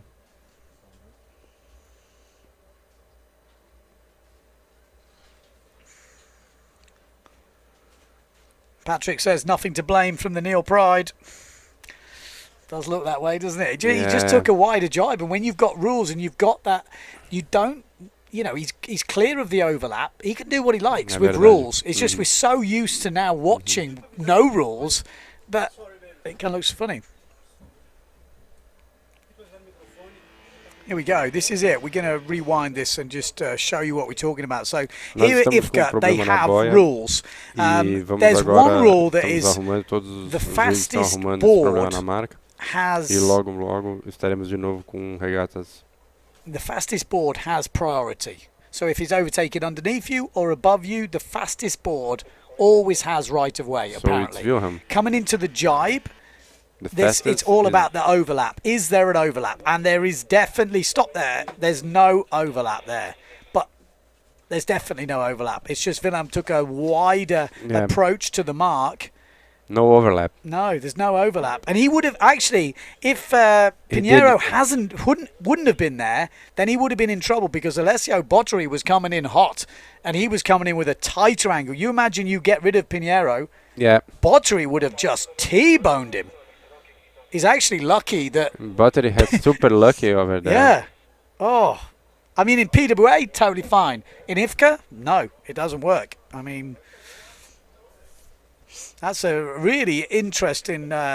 it's an interesting thing, actually, when you look at the no rules versus the rules. And there's a massive gap, to be fair. But, I mean, Alessio Bottery, he gets away with murder, because he would have been no overlap, nothing, and just coming in like a steam train on the inside. Yeah. He would have cleaned him out. A verdade é que a gente aqui, da onde a gente assiste, tá difícil de entender, mas... realmente o velejador Matias Pinheiro da vela preta Point 7, ele forçou uma entrada, e agora, de acordo com o livro de regras, o atleta que vem com maior velocidade, que está mais à frente da marca, tem prioridades. Então vamos ficar à espera da decisão dos juízes. Okay, so we're still waiting. Have a bit of a problem with the mark. Not quite sure what is going to happen from here. And if so, Ben, you see some Papagaio birds over island of Papagaio? I have to say, I've not seen any yet. But it has been raining the times I'm there, because it's been raining at night. There's been a bit of a storm coming, and then the sun's up in the day, and so watch out here. If you're not I'm going to keep my eyes Papagaio birds open. have some snakes, man. Snakes. I'm worried about them blooming snakes. I mean, it's a pretty awesome island, actually. Pretty cool. You can see it in the background. And you can go only on the boat? Guys, I just bring someone to talk about the incident that Sounds perfect. Brilliant. Okay, so we're getting Ruben Patrici in. Is that right? Yes, Ruben Patrici is coming in. He's the main man in IFCA here. He's and he's going to tell us exactly how the situation is, because as we just said, there is rules in Ifca, and we think maybe one of them has been broken. But if there's no protest, does it still count? You know, how does it work? Do they have to protest, or is there a direct refereeing? We're about to find out. Ruben, tell us what the deal is. Well, I did saw it. I have called the Finnish boat and asking if anybody was protesting. They said no. So that's could mean one thing is that they both know they were wrong. Okay. You know, and actually the incident starts before they Okay. entered the jibe. So it's actually a few meters before. That's where we check Okay. who is inside. So it's got to be 2 board lengths before the mark. Exactly. Is there an overlap? I'm guessing no, because No, there isn't an overlap. But as they carve, you can see that the .7 is inside. The other guy comes from outside and touches, you know. And I explained in the skippers meeting, contact, and if somebody capsizes, okay. that's wrong. He should have given room to the other guy to make his jibe. He Okay. should have watched. So there's a mixture of rules in there. Exactly. And then I was surprised nobody's protesting. Yeah. I think they're so used to, because obviously I'm obviously used to in the pedal there's no rules, and that is you know, in the pedal it'd be like, well, you left a massive gap, dude, what are you doing? Yeah. You know, but actually I think if Pinheiro, the one on the .7, had not hit him, if you look at Alessio Bottery, I mean, he was coming in hot. It He was sneaked in. This He got lucky though. He would have been a big crash. I mean, it could have been bigger. Yeah. So interesting. So they have to protest for it to be upheld. You not doing direct refereeing. No. No, it's No, only if not there's in a this event. protest. No. And okay, Yeah, usually we have a referee on the water, okay, and then they can address these issues. But in this event, we're doing it from the beach, so expecting the guys to protest and come and explain the case to us, and then we can check okay. by the rules. But I was so surprised. Nobody's protesting, and I have the feeling they both know they did wrong. Okay. Yeah. So, I Yeah. mean, who would have won in that case? Do we know? Yes, I think the Neil Pride guy would have Been in trouble. Yeah, Okay. yeah, Interesting. definitely. Okay. Well, there, the Shermanator might have just dodged a bullet. He's looking pretty good. I mean, both of them ended up in the water, so it obviously wasn't a good situation for either rider. So I think nobody won out of the case anyway, and that's probably why they just got on with it. And I think Sherman ended up probably benefiting. He ended up finishing 4th, but that will probably be his discard as well. So he won't want to be counting a 4th at the end of the day, Wilhelm Sherman. So we'll see. Thanks, Ruben. No problem. But so far, event going good. Yeah, I'm super happy today. We get the races done, and there's really action on the water. There's people, and we got results. So I feel much more relaxed right now. Yeah, and we've got to talk about the Venezuelan girl. She Oh, is she's smashing ripping. it. Oh yeah, 3 first places. yeah. Already keeping a hand on the trophy, and she's Exactly, sneaking up. yeah. We got another day, obviously, of racing after today. We can do 4 races for the men. Is that correct? Yes, eliminations is 4 4 max elimination, a day. yeah. Yes, I wish it was more, but that's how it is, man. Rules. Yeah, no, that's fine. We got 4 elimination, 1 more elimination to complete today, and then tomorrow the wind switches round. Are going to be onshore. And That's then gonna be interesting and bumpy. Yeah, because there's a bit of a swell running. Yeah. Could be quite exciting, and we're going to have a finish pretty much on the beach, I'm Exactly, guessing. So exactly. we're going to have some really tight racing tomorrow. But still, like I say, 1 more elimination to do today. We will check out the results, but I think Matthias Isaac is going to be looking pretty good for leading the men's title. Wilhelm Sherman will be leading the Masters. The women, Gonzalez, I think, will definitely be leading that, because we get a discard after 3 anyway, but Yes. she will be able to discard the next elimination, whatever happens, so she will be leading. And then the Grandmasters, actually, I need to take a look at that, because Kalango was disqualified from the last one. Caroni. Yeah. Mulo, yeah, Caroni. Sponsored by Corona, this event. That's why I'm getting confused. We've already had a couple. You know, it's hot times. It's hot times here in Brazil. So stay tuned. We will hopefully be bringing you something. We've still got a problem with the mark. Is that what's happening? Yes, they're adjusting one of the marks, and hopefully it's getting done soon, so we can continue with the races. Yeah. Okay, so fingers crossed that happens sooner rather than later. It's getting hot in the caravan here. All right, man. Cheers, Ruben. No problem, thanks. So there we go, Ruben from Ifca, just clearing that up. If nobody makes a protest here, there's no direct refereeing, nothing will happen, obviously. So obviously both riders just fighting out like men. They'll probably have a few words on the beach, and that'll be that. And I'm guessing they're going to watch the replay back.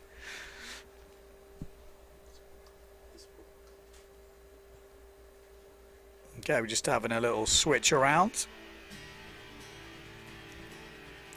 There we go, just having a look at the comments coming in on Facebook. We got the 0.7 guy should be disqualified. Nothing to blame from the Neil Pride. The Neil Pride was ending the jibe and 0.7 not even starting his jibe. That's kind of, I have to say, in the sailing rules, I thought the 0.7 would be in the wrong because he just took a wider jibe, but he was slower. But I know my brain is just washed from watching so much Peter Way, and if you leave a gap that big, someone's going to go inside. So, yeah, interesting. I know the Ifca rule, there's one is if you're the fastest board, that has priority. You know, whether you're undertaking, inside taking, if you are the faster board, you have priority. And the one about avoiding collision. So, if he'd avoided the collision, then he probably could have protested that he came inside. That's how the Ifca is. There's rules, but you can't. Yeah, it's a strange one. It's like I'm so used to no rules. It's weird having rules. I don't know. I don't know if I like it or I don't know. What do you reckon? Rules or no rules? It's definitely more complicated. It's not as straightforward as you think. So there we go. That's the update from Ruben Patrici. We still got the postponement flag up on the boat. Yeah, just looking at the wind tomorrow, in theory it should be stronger, but from the opposite direction. I think we've got to finish racing by 3 tomorrow afternoon. So yeah, we'll have to wait and see what happens with that. It looks pretty hot as well, 27, 28 degrees air temperature. I know what you're thinking. It's a tough life, Ben. You'd be right. You'd be right. I'm definitely coming back here though. I think there's, as well as slalom sailing to be had, there's some decent wave sailing which I am keen to sample and go and find out. I'm still waiting. Sean Benny's just tuned in. He's an avid. So we've got a few riders out there. We've got an update from Rafa. What's the update, mate? Oh, all the riders are at the beach. Okay. They talk about the same, like. Could we go outside and do some interviews, maybe? Yeah, I think it's good. I think we do that. Okay. I tell you what, we're going to go outside and we're going to see if we could get a few riders for a couple of questions. I think that's probably the thing to do. So join me in a couple of minutes outside with the boys on the beach because we've got all the finalists.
Otherwise I'm not going to understand what you're saying.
Okay, we're finally out here and we found the man who is leading this event at the moment, Matthias Isaac, 9th in the world. You killed nearly everyone at the Portuguese Nationals. You're here now at the South American on your home turf. Well, I mean, it's Brazil. You don't live right here, but it's some exciting racing out there. Yeah, for sure. It's really nice. There's all my friends are here, you know, from old days, and yeah, we're having some good racing today. Yesterday we didn't, and today was in the morning was a little bit hard because we didn't know what sail to take and what equipment to use. I decided to go with the 7.8 on the first one, medium-sized gear, and then it was a bit too light, so I decided to go with the 8.6 for the second one, which was good. And then we had a lunch break, and then I went again with the 8.6, and that was gnarly. It was so choppy and so windy, but I still managed to win it. I actually had a moment on the qualifying, on the first jump on the qualify. My nose dig a little bit and my boom, and then I fell, but I still managed to go through. So happy to be winning the races. It's a good tune-up. Obviously, you've got the final event of the Pilaway Tour coming up at the end of the month, so it's probably nice to be here in Brazil. You know, mixing it up with the boys. For sure, it's really nice to train stars and to train jibes, and yeah, for sure, I'm excited to go to Numea already and finish the year. There's a lot of people fighting for the top 10. Top 7 actually, from 7 to 13 or 14, we're all kind of mixed up. Everything can happen. So yeah, good to be training and being fit, and yeah. I see your dad races as well, because it's the first time I've seen him. But I got turned up to the beach. I was saying to the boys, and I was like, God, that guy looks like an older version of Matthias Isaac. And then I realized it's your dad. Yeah, he's been around for a long time. Actually, he's been sailing for like 40 years, I think. And he got me to windsurfing, and yeah, he loves to race, loves to compete, he has the same gear as me. So and he's quite fast actually when it's flat and 8.6 easy. But here is a little, the short break to go out is also hard, so everything makes it a little bit difficult. He's also not, he didn't train so much before here, but he's having fun and yeah. It's strange, not strange condition, but there's a swell coming from the north, is it? Yeah, South? I don't know where. And then there's a chop, obviously, with the wind. Yeah, exactly. So the waves are coming from like kind of onshore, like you can say onshore waves, and then the wind is coming from offshore. So you're actually kind of riding the swell. It's actually super fun, on the jives. And also like on the first race, I started a little bit behind the wave, and that was so bad. And then just before the mark, I got like like when you go with the fifth gear, and you're like, because the wave just pulled me, took me straight to the mark.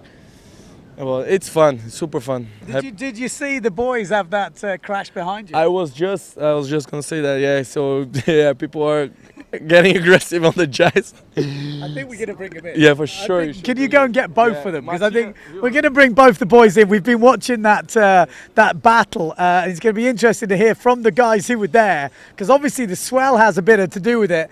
Who wants to go first? Wilhelm. First. Oh, me. Sure. Come on, explain the situation, because we've watched it quite a few times on the replay. From your eyes, from your situation, what happened? We were playing a game of cards last night and we didn't finish it, so we said, let's finish out in the buoy, So we decided to get along and go for it. No, but it was basically Mateus. Once he got to the buoy, he got in first, so I opened up to do the jibe to kind of go inside because I knew he had the big board, and then he came inside. He had Alessio on the inside of him as well pushing, so it was all. When we saw everybody was bing bing, so yeah, but that's part of it, No protest, because I know, like on the Pedalway, obviously there's no rules, but here in Ifca, there is some rules.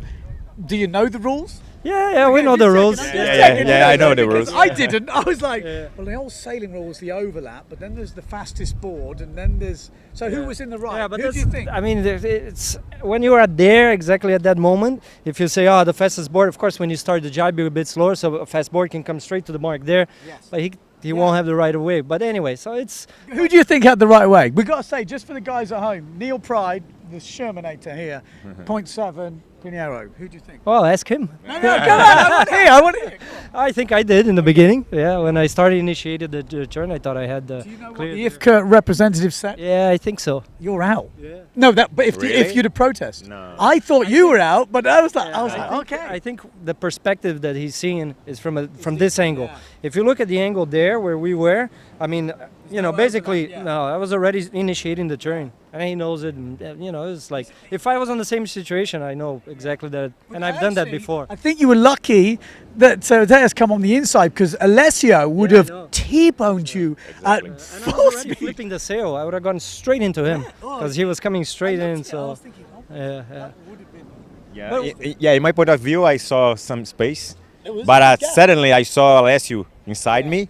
Come on, I have to go through this space. Because you would have been done. Yeah. So in the end, not space enough. So when I was in the middle of the turn, so Wilhelm flipped the sail. Yeah. So and crashed with me. Well, it's been an exciting talking point, I've got to be Yeah, honest. we wanted to do that, because everybody's been like, Mateus winning everything. We said, let's give some action, something to talk about. So you like it? Yeah, it's good. I like it. I want to see more of it. I want to see Yeah, more but of it. in the end, another sailor came in and crashed with me when I was trying to do the water start. I think you were lucky on the start as well, the PMS, the general. Man, I yeah. don't want to say anything. That one, I was in the first, clearly in the first. Man, and then the race before, that the lizard I'm gonna was say- out.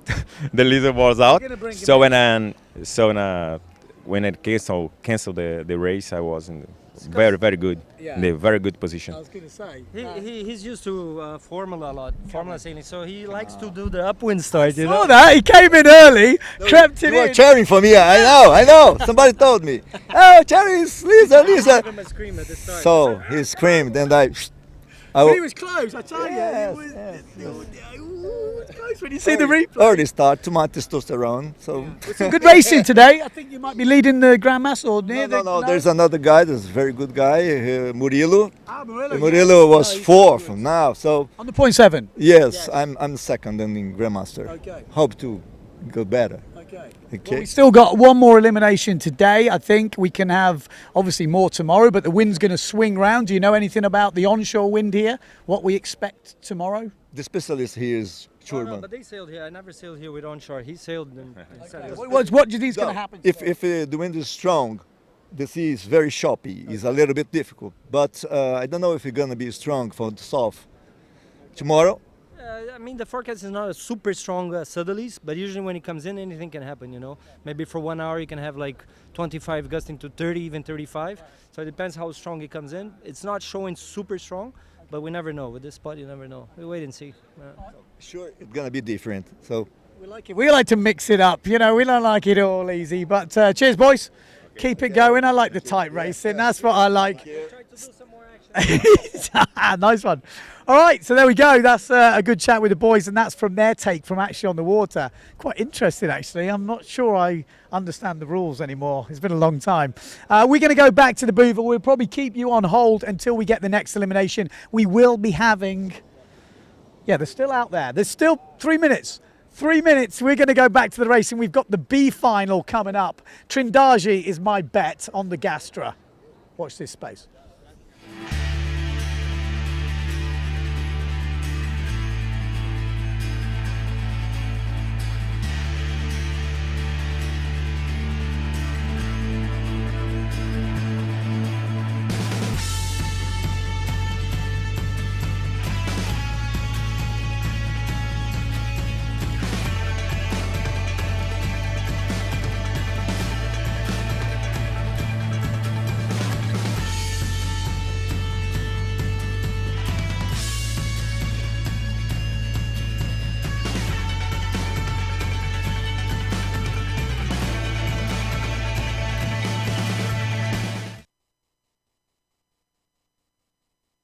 And look, Trindaji on that Gastra. I mean, he's already leading the pack, isn't he? Although the loft, who we got that on the loft? Lucas Trindade largou em primeiro lugar agora. Let's have a quick look at my list. I'm looking at loft sales, and I'm thinking it could be Norando. Yeah. He's just been left for dead, though, by Trindaji. Trindaji absolutely flying at the front of the fleet. It's strange to actually see him in this B final. Expect him to see him in the main final, but he's looking pretty good, and maybe already got this wrapped up. And we've only coming into the first mark, but he's had an amazing start. Look at the ground he's made up on second place. Totalmente. Conseguiu bastante terreno aí, um jibe limpo, bem tranquilo na primeira posição. What's the second place? Second place on the loft. So the lofts I've got here is Bockler, and I've also got a Noranda. So it could be one of those two. I'm going to have to help. You're going to have to help me out with this. We have Murilo Macarioni in this one? Yeah. You tell me. I just know it's Trindaji definitely in the lead. The final, obviously I'm getting used to the names of the guys in the final. The B final is a bit harder to pick them out, but Trindaji, I think, has got this one wrapped up. Do we know why he's in the B final? We're used to seeing him fighting out for the podium places up in the front of the fleet, so he looks like he's got this wrapped up. Obviously straight after this one we're going to be, well, not straight after, but we'll be going into another elimination. It'll be the last elimination of the day, and that will make 4, and then we can kind of work out those proper results for the end of the day. You've got a couple of Severns coming through there towards the end. Looks like probably Santos or Klax, one of the young guns, looking good.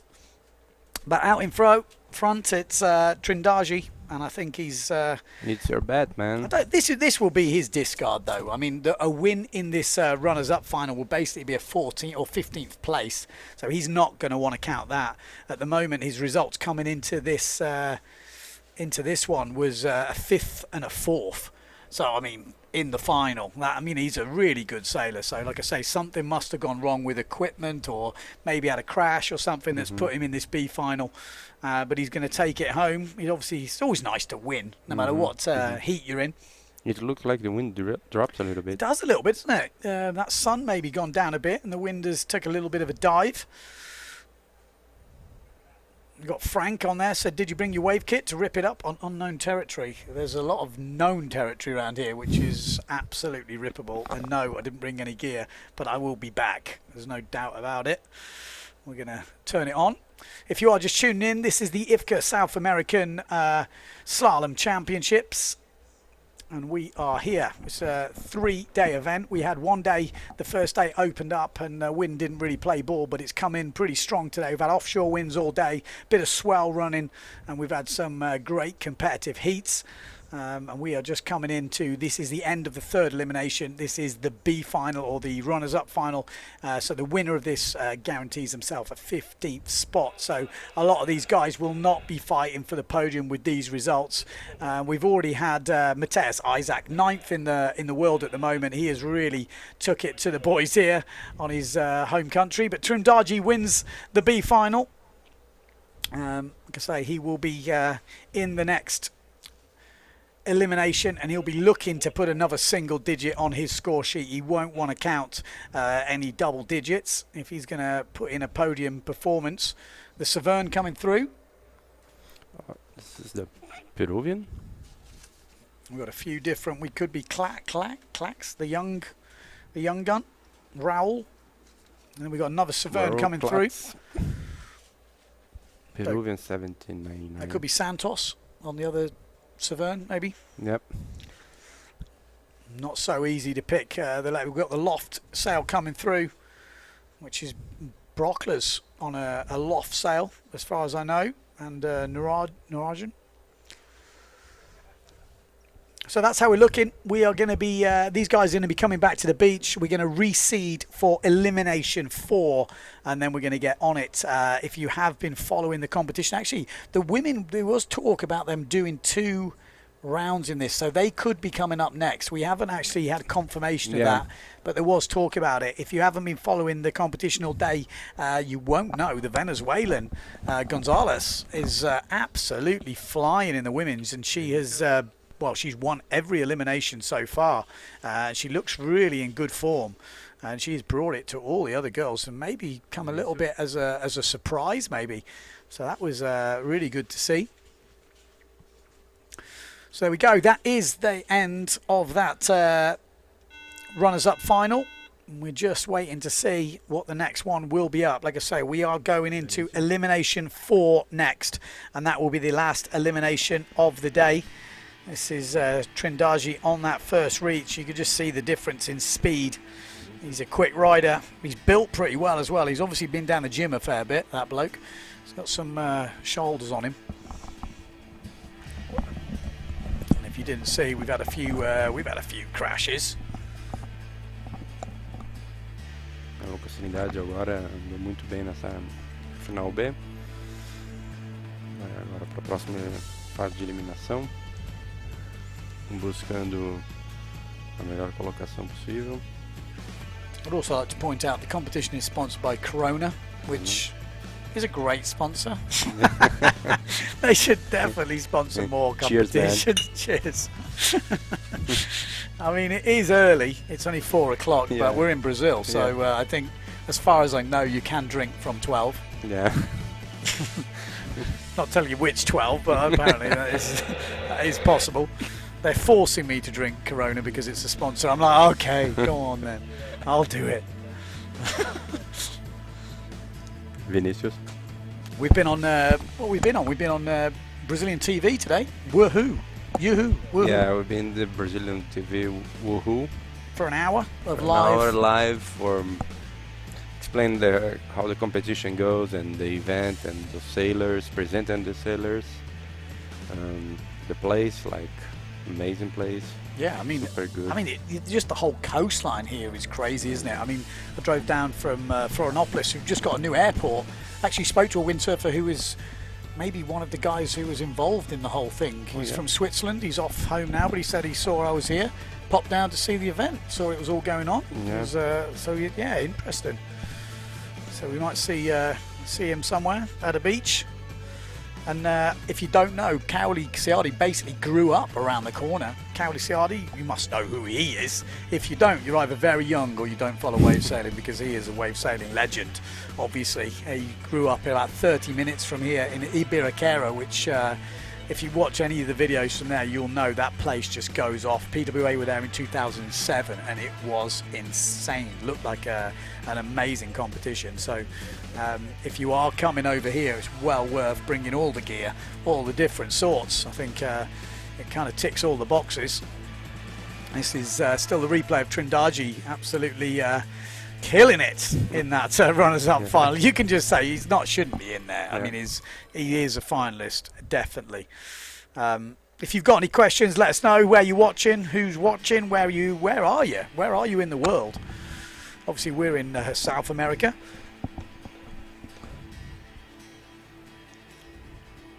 Gastra. Definitely Neil Pride seems to be the sail of choice over here. Yeah. There's looking down the list, there's a lot more Neil Prides. There's a very few GAs, 0.7s, RRD, North. Yeah, the number one is Neil Pride, yeah, for sure. You know, Mateus Isaac, obviously the best guy in Brazil at the moment, and I'm guessing Willem would have been the best in Brazil back a few years back. Yeah, and he always used Gastra. Okay. Sorry, Neil Pride. Yeah. Yeah, it does seem to be the sail of choice. So stay with us. Like I say, elimination 4 hopefully will be coming up soon. Are we going to have another women's elimination? No, don't think we are. Just going to have a look at the results, see if they've dropped in yet. Yeah, there we go. So Mateus Isaac won that final. Alessio Botry in first place. Jamilson third. Wilhelm in fourth. That's what we said. We just spoke to those boys. Interesting, he got back to fourth. That's a really good comeback from him. Caroni. Qual que é o procedimento agora? Vai ter feminino? So I think it's staying the same. It doesn't sound like we're going to get that extra women's heat.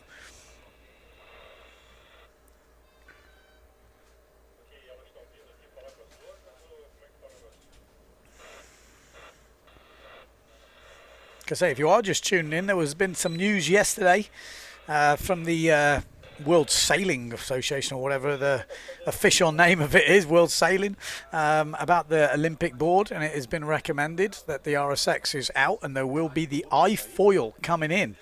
So that's big news, I would say, in the windsurfing world, and that opens up for a whole host of other sailors to come in, because the RSX is a very specific body type, and I'm sure the iFoil will end up being a specific body type. We just don't know what it is yet, because we don't know.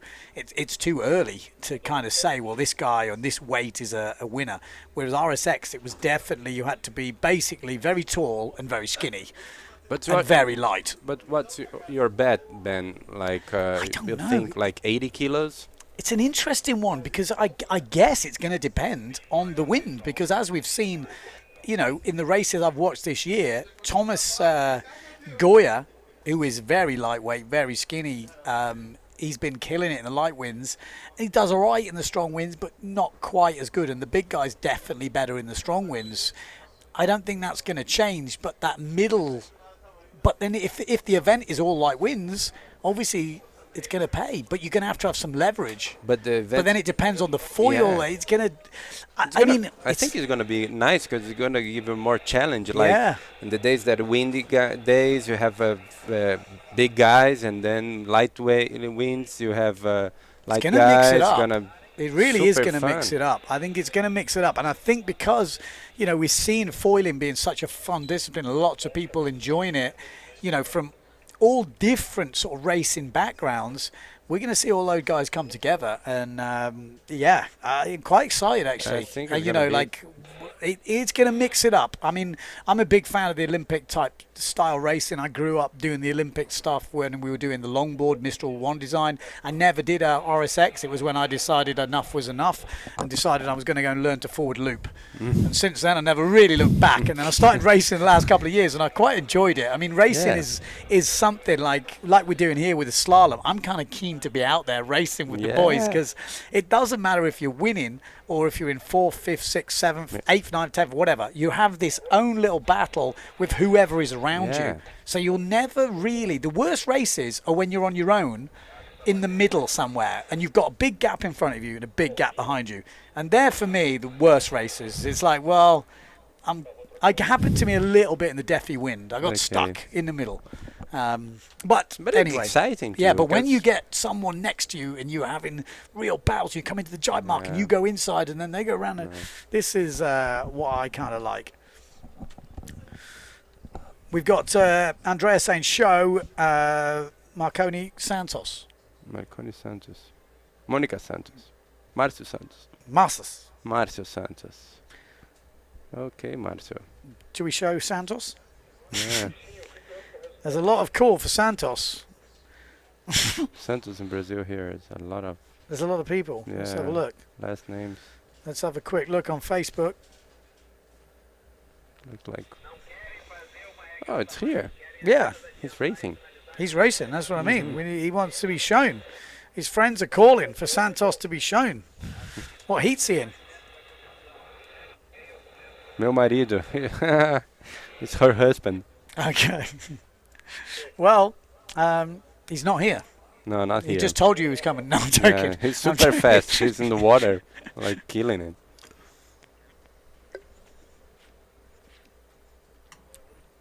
Hello from Portimão, Portugal. It's not far from where I'm trying to base myself. Olá, como estás? Tudo bem? Tudo bem? Tudo. Well, Ben now is going to live in Portugal. He must to speak Portuguese, man. I'm going to learn at least, I promise, a few words. Yeah, next year. A few words. When you come Apart back from, here to wave pastel sailing. de nata. Yeah. That's about all I got at the moment. Pastelzinho. Well, it looks like the wind just dropped. Yeah, it dropped a little bit. Yeah. So, have we got any other shots? Anything exciting going on? We can't quite tell from this angle. It's we have a little look around, see where everyone is. There must be a few people on the beach. I mean, the beach is actually pretty busy. Gotta say.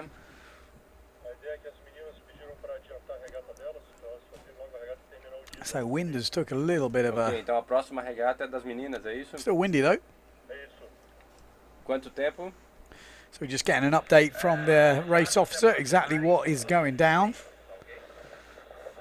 Okay. How long we've got. Next will be the girls. Next will be the girls, okay, so that is correct. So we should have an update in the results.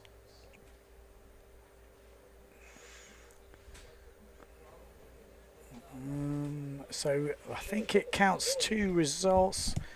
I don't know. Just going to do a refresh, try and forget the results up on, maybe we can put the results up on the screen.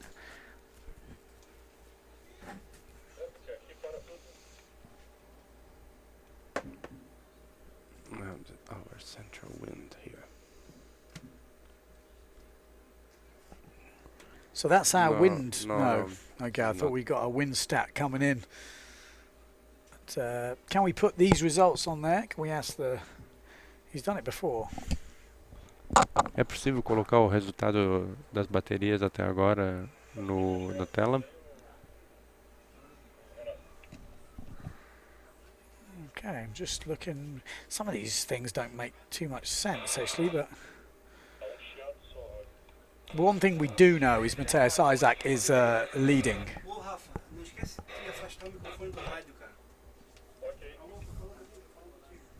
Okay, so we're waiting. We've got the women coming up next, and we've got the Venezuelan missile. She is absolutely flying, isn't she? She's just gone. It's amazing. Absolutely gone. Gonzalez. Well, she's actually got a longer name than that. I mean, it's really long. You want to... Carines de Los Angeles Salazar González. Okay, there's a bit of a mouthful for the commentary. There we go. So we're not going to call her that. Gonzalez is going to have to be the one. I think we may be going to see her in future events around the world. She's definitely got the speed. Putting down some good skills. I mean, there's been some great women's racing actually this year. Yeah. I'd say the women's fleet has really upped the game, and there's been some of the most exciting racing I've seen actually. From I remember a particular race in Korea this year, Marion Mortefon, like Delphine Cousin, and it was literally as exciting as it gets all the way till the last, to the finish. I mean, it was insane stuff. So I love it that the girls have definitely stepped it up.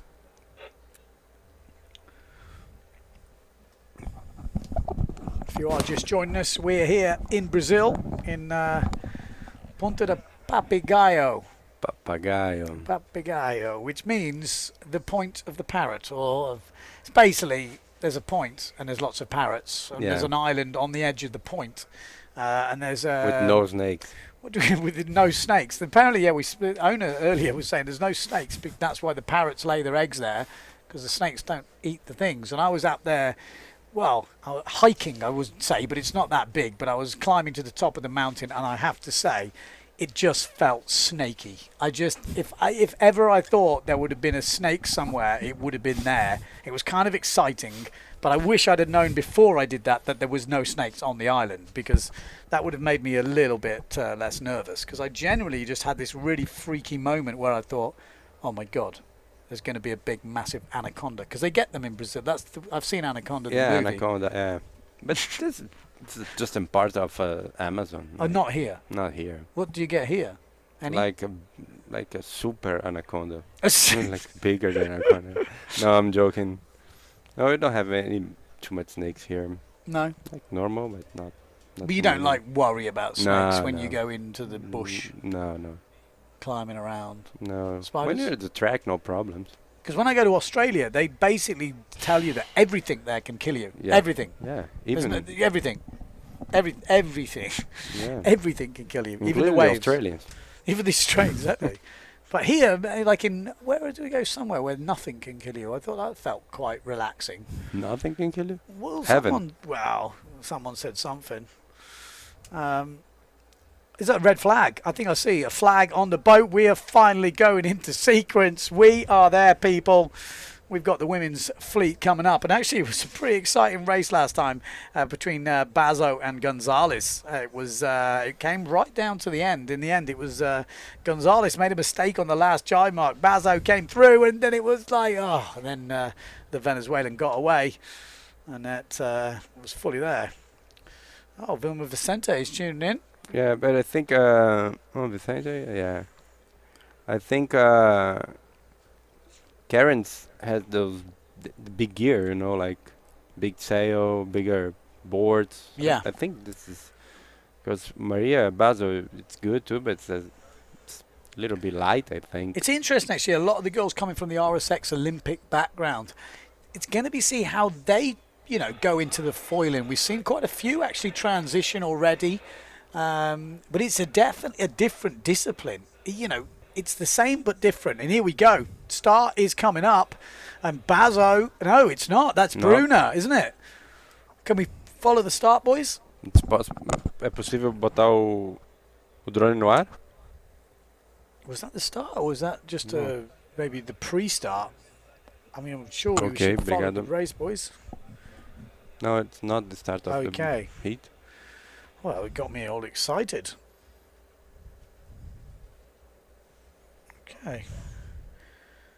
Okay. Well, we're still waiting for the start, but it looks like the girls are out there getting warmed up.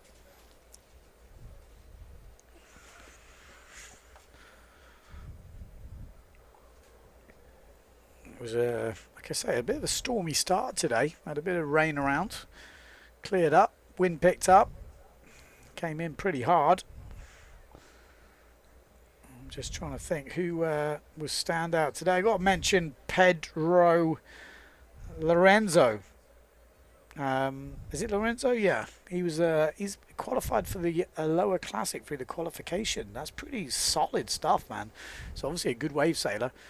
and he's just got back into windsurfing. He's had like almost like a 10-year break, I suppose. He's done a bit of wave sailing between, he said, but he's just bought some slalom gear, and he's up in at the moment in 8th place. So pretty impressive stuff. He'd had a 7th and a 6th. Obviously, Matthias Isaac leading. Alessio Botteri in 2nd place, a 2nd, a 4th, and a 2nd. So he's looking pretty good up in 2nd. Wilhelm Sherman, the Shermanator, 4th, 2nd, and a 3rd. Or a 3rd, 2nd, and a 4th. Oh, there we go, another hooter. We've got Pinheiro, 5th, 3rd, and 8th. Lucas Trindagi, 4th, 5th, and then that 14th in the last one. That he's in 5th place. Jamilson up in 6th place with an 11th, a 7th, and a 3rd. So he's getting stronger through the competition. And then the first Grandmaster is in 7th place, and that is Caroni. Caroni. He sounds Italian, although he's got Brazilian name here. But he's the first Grandmaster. He's got 7th, a 6th, and a 5th. So he's actually got quicker through the competition. Pedro Lorenzo, like I said, 6th, 11th, 7th. Christian Hackbach. He sounds German, but he's not. The 9th. He's got 8th, a 14th, and a 6th. So he's getting a bit stronger. A wobble in the middle. Ricardo Akonji, the Lizard. Kalango. He's the second Grandmaster, 10th, 8th, and then that last one where he was disqualified for being over the line. And then we got Plentz. I think he's one of the young guns. He's the first youth, actually, of the South American variety. Didn't start off so well with a 17th, but then came back pretty strong with a 9th and a 9th. And then we got Marco Santos. That's what we were asking for before, the master. He started off with a 9th and then a 12th, and then he's got worse. He's 21st in that last one, so he needs to get it back up again. And then Raul Clark, 15th, 10th, and 15th. So he's the second youth. Soares, the Grandmaster, coming into it. Strasburger, Santi, Matos, Marvin Mora. Actually started off the day pretty good, making the final, but it slipped off a bit since then. Palazzalo. He's not having his best day. We were expecting him to be challenging with the other boys, but he's still in there. And then we've got Brockler, and we've got Freddie Kruger. Oh no, Juan Kruger. He told me he's only got a 7-8. That probably wouldn't have been a bad choice today, although maybe a couple of fruity ones out there.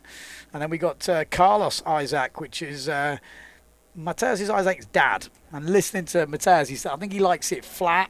8.6. If it's flat and 8.6, he's got some speed, but throw a few lumps in there and it becomes a little bit more tricky.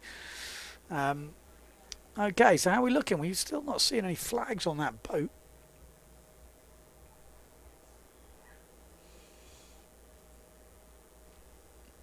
I think we're still on postponement. I did hear that hooter, which sounded like maybe the 15-minute thing. Yeah, no, the 3 minutes, I think.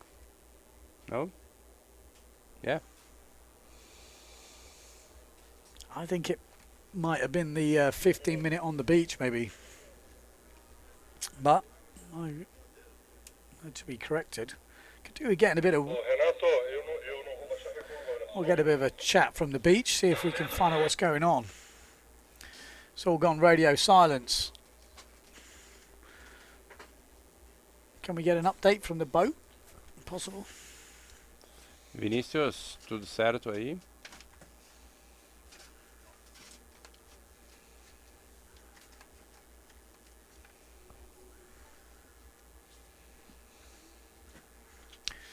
So if we've got a bit of time, maybe we can have a bit of a break and then come back.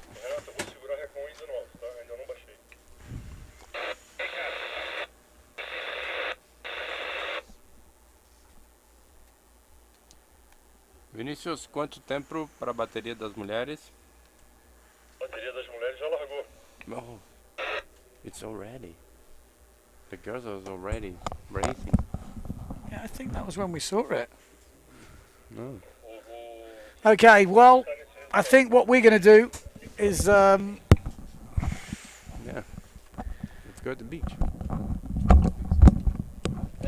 Okay, we're going to have a short break now, so we're going to play an advert. I think, and then we'll come back to you and give you a rundown of exactly what is happening when we know. Resultado das meninas a gente já tem. O que que houve com a raiz dele?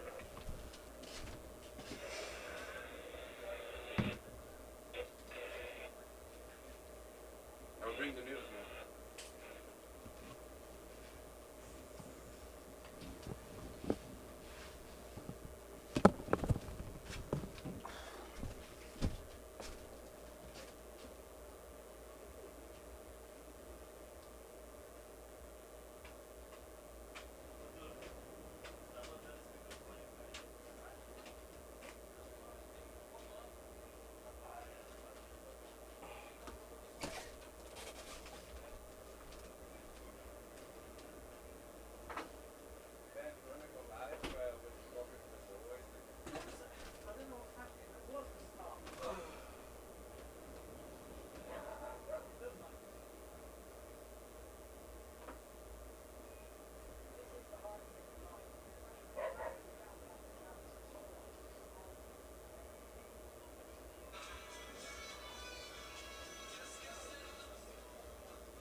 Cut the stream then.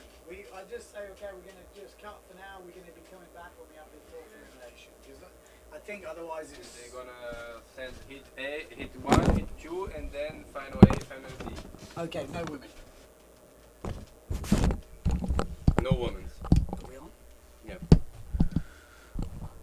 Okay, apparently we're on. We've got a bit of an update. I think the best thing to do is we're going to have a bit of a break now while they get the reseed done. So we're going to go offline and we'll be jumping straight back on when the fourth elimination kicks in.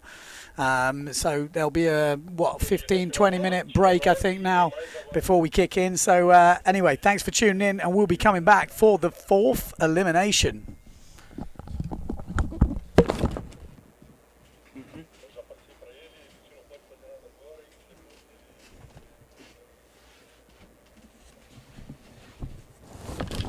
I mean, or Rafa, or we just keep it going. Whatever you think.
Back to live.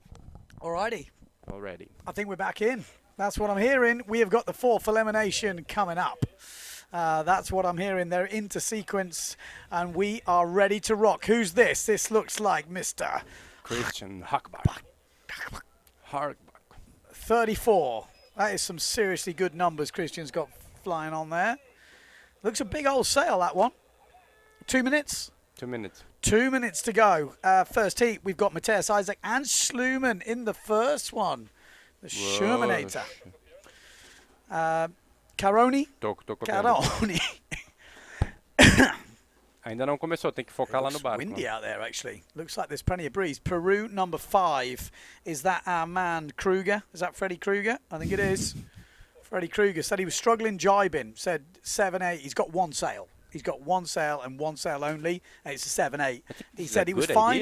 Yeah, it was fine on the straights. He said round the jibe marks was a little bit of a handful. Let's follow him round the jibe mark because I have a feeling he looks a little bit unsteady. Oh, no, he's just going downwind. He's coming up in the... Is Kruger in the second heat? Freddie Kruger's in the second heat. 1 minute.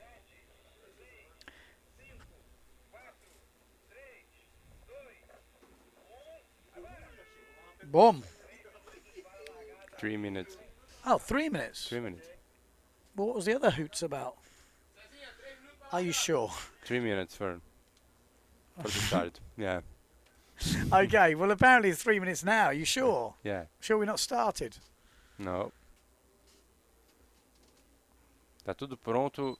3 minutos para a largada agora. Os atletas estão se preparando para a linha de largada. If you are just joining us, we're here for the fourth elimination. We've had 3 eliminations today. Fourth elimination of the IFCA South American Slalom Championships. We've got Brazil represented, Venezuela represented, Peru represented, and Japan. I'm not quite sure how Japan gets in there, but he is Brazilian. But I think he's got a Brazilian passport, I guess. But he's Japanese. He wants to be Japanese, which is fair enough because he is Japanese, but he's got a passport that says otherwise. So he can enter legally. He's allowed to. Yeah. So that is why não tem problema, porque como ele veleja no Brasil, ele está naturalizado. I don't know when you have the 2 passports, so yeah, he can, dual passport. Yeah. So where you watching from? If you're tuning in, I know we've had a bit of a break, so I guess there's quite a lot of people tuned out at this point, but you never know. We're going to do this last elimination anyway. We've already been on Portuguese TV. Yeah, Windsurfing TV is like the second stint, the afternoon stint coming in. We've got a bit of Portuguese going on. We've got a bit of English. We're bringing you the action from here in Brazil at Ponta de Papagaio. Oh, yeah. No. Yeah, that's the point of the parrot. That's where I'm staying, on an island with parrots and no snakes, apparently. That's why the parrots like it there. It's been pretty good, actually. We had a barbecue there last night, or some food, a few beers. Everyone has to get a boat there. You can only get there by boat unless you're a strong swimmer. Then you can swim if you really want it. Look at that. There's plenty of breeze out there. That's Hackbat just going hell for leather down the outside. I think we're going to see some serious action coming in. Matthias Isaac and the Shermanator are going to have a battle in this first one. Pinheiro as well's in there. Caroni is in there. Plents, the young fella, and we've got the Lizard, Calango, the Grandmaster. That is the Grandmaster. We've got Strasburger, Santi, Brockler, Naronda, Santos, Moggi, and Fernandez Gomez from Venezuela. And here we go, lining up. Expect to see Matthias Isaac start from the back and come through with speed. He's on the Neil Pride down the bottom end. We've got Plents on that white and yellow Isso sail at the front. We've got the 0.7 of Pinheiro and Caroni coming through. But there comes Matthias Isaac down that bottom end. Boom, good starts for... who have we got? Good start down the bottom end, I think, from Matthias Isaac on the pin end. I would guess in the middle it's the Shermanator, but I don't know. Shermanator, yeah. yeah. Shermanator in the middle. Matthias Pinheiro. Pinheiro in third place. And then we've got another Neil Pride up in the mix, which could be Calango, could be Strasburger. It could be Santi. A few Neil Prides we've got in this. Oh, it's Calango. Calango Yeah. in fourth. Holding it on for the Grandmasters, but out in front. It's just the qualifying heat. This is to make it to the final. Matthias Isaac actually he crashed on his first jibe last time round. Not this time.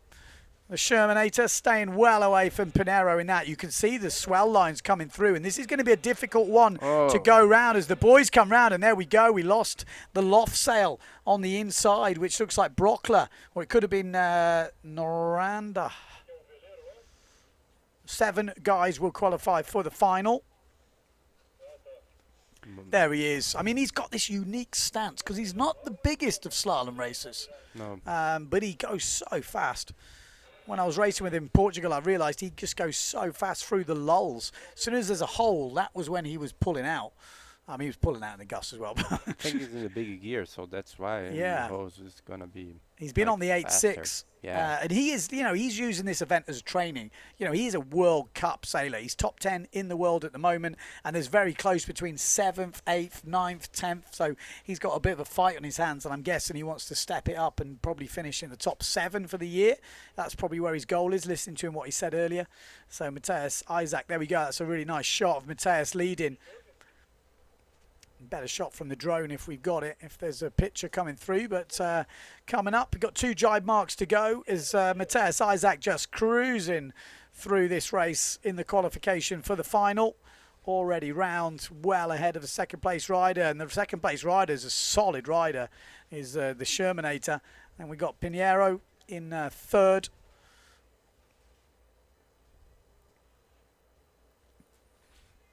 There we go, we just got Plants going through. Tem uma onda, tem bom swell ali, com uma intensidade de vento forte, a raia lisa. O que torna tudo um pouco mais difícil. Tem rajadas bem fortes que a gente pode acompanhar, que elas chegam com intensidade de 20 a 23 nós. Matheus na última marca, agora na reta final. Schurman vem em segundo. E Matias em terceiro. Uma boa vantagem, Matheus vai levar essa classificatória. Matheus levanta a mão. Feliz da sua posição. Vem Schurman, vem Matias. Que talvez sejam esses os resultados.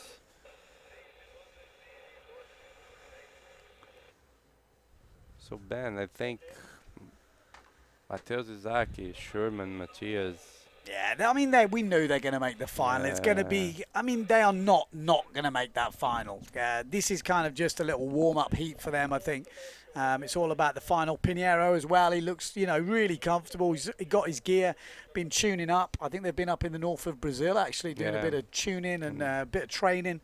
So they take this pretty seriously, like most sort of amateur racers, and we've got to say amateurs because the professional guys are the ones doing the world tour, like Matthias Isaac. The rest who are not doing that are amateur racers, even though they spend a lot of time and probably money doing it, but amateur racers. So, this is the fight, what we're talking about, between Plents and Murilo Caroni. Caroni having a really good battle there. And then Calango, I think it is. Calango, yeah. Going through. And then we've got the Severn of... Japan. No? No, I think it's Santos. Santos? Yeah, I think Santos on the Severn. So he gets a shout out. His missus, his wife, was asking before, Yeah. wasn't it, Santos? Yeah, Yeah. Santos was asking for a shout out. Well, why, how else better to do it than to qualify for the final? There we go. We got Ahmed tuning in from Tunisia. Someone asked me, are there windsurfers in Tunisia? I'm sure someone was talking about this last night. Well, there you go. There is a windsurfer in Tunisia. He's tuning into the live stream right now. I think they got a... There we go. This was just having a look at the start. You can see Plents on that ISO white and yellow sail, and the Pride come through. Matthias Isaac down that bottom end. But again, the Shermanator absolutely killing the start. That guy has got such good distance to time awareness.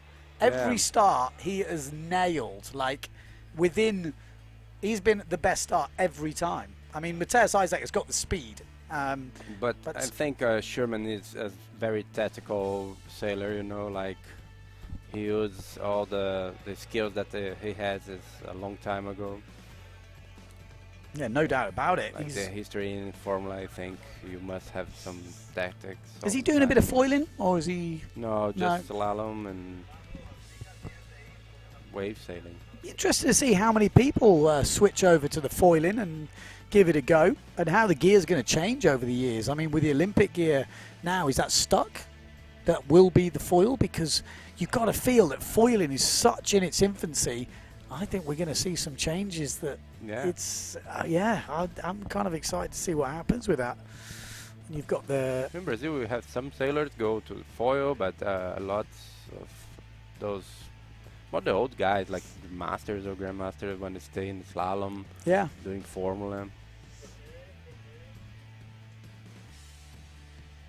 Okay, let's have a little refresh for Elimination 4. We've got the second heat obviously coming up.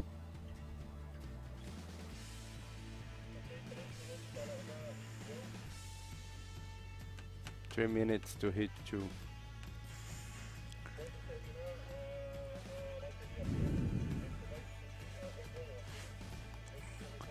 All right, heat number 2 coming up. Bottery's got to be... with Jamilson. Yeah, Jamilson, Hackback. Lorenzo'd been looking really good as well. I mean, going to put him in there. Lucas Trindaji, I would expect him to be right up there in this next one.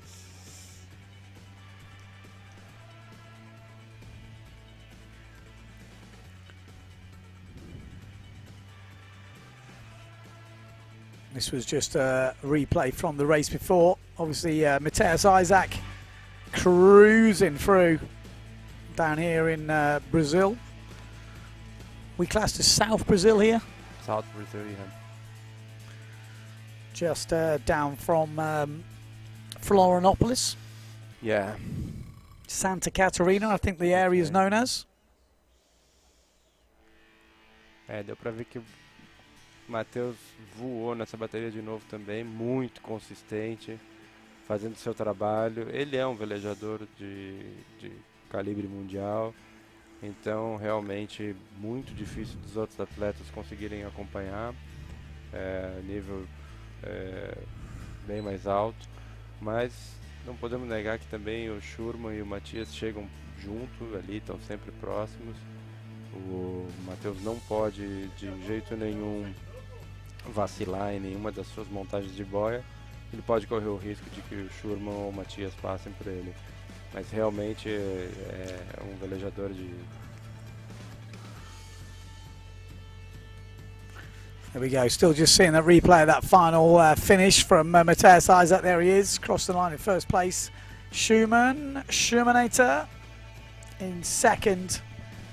Pinheiro, we're seeing those top 3 pretty much banging in. This is the qualifying round, but expect to see those 3 right up there in the final as well. And the course is like beautiful course, and yeah, I mean it's working out really nice, isn't it? We've got perfect winds. I think some guys should be on 7.0s, 7.8 seem to be the key sail. 7.0. Yeah, I would say 7.0. If I was out there, I'd be 7.0. I don't like it too big, I've got to be honest.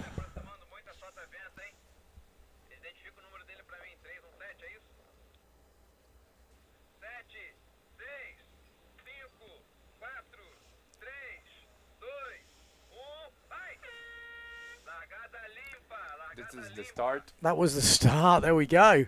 Bottery a little bit slow on the start, but he's still leading. He just That's overtaken. And Kozalo, mushroom. the mushroom on the Gastra. Who have we got on the RRD? Is that Jamilson? Because he's looking pretty quick. We've got Trindaji on that newer GA Gastra sail, the all blue. Trindaji looking good. Good start, though, from the mushroom. Perfect. Yeah, he's been right up there. We've got the other S2 Maui sails of Hackbat, I guess. Christian. Welcome. But out in front, Alessio Bottery just trying to make it into the final. It's going to be so nice to see those guys in third and fourth. Jamilson gets it round. Oh, the mushroom. Oh, they've had to stay on the mark, boys. Galera tem que ficar na marca quando aí. There we go. That's what we wanted to see. Exactly what happened. Jamilson gets out of it, but the rest of the boys must have had a funny bit of a swell come through as they came into that mark. Yeah, the problem is And it really caused a few problems. Yeah. But Alessio from Peru Flying along. looking good. Looks Jamilson as well in second place from Jericoacoa up in the north of Brazil. Pretty famous within the windsurfing circles, obviously, Jerry. And people who have been there will probably know him. He's a big fella, and he's decided that maybe he's built for slalom, and he's giving it a go, and he's looking pretty solid, I got to say. He's got faster and better during the event, and Alessio, not a good jibe from him. And Jamilson, we have to try and keep all the riders in shot. If we keep that boy in, can we stay with the rest of the guys? Tem que tentar às vezes ficar com a câmera aberta obviously no flying drone, at the quem tá no moment, but it'd be drone. nice to see what's happening where the pack is and see if we can pick up some action from the boys. Se der para pegar algumas imagens de quem tá atrás ali na segunda e terceira posição. So Alessio definitely got this wrapped up. What's going on with the rest of the pack? There's Jamilson in second place. Jamilson looking good. Third, fourth, fifth, sixth, seventh, all will qualify. 7 riders qualifying for the final. After that, they won't make it. So the S2 Maui sails in second place. Looks like Christian Hackback.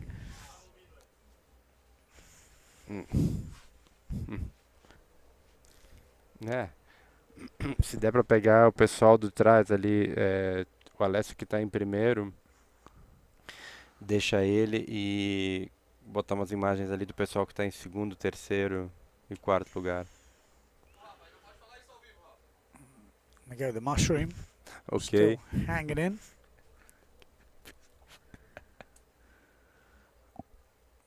We got obviously Alessio Bottery. He's going to win this. We can see him in the background just going through. He's going to finish. We've got the Saverns coming through. So we've got 2 Saverns in this.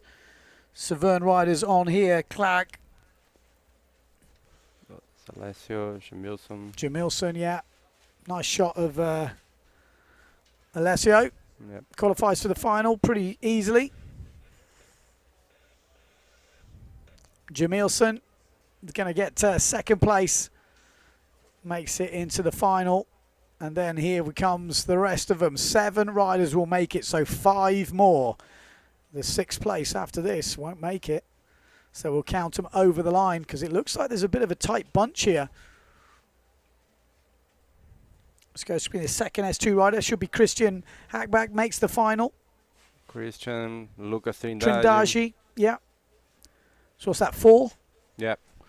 So all these riders are going to make it. The Savern. Well, two Saverns actually.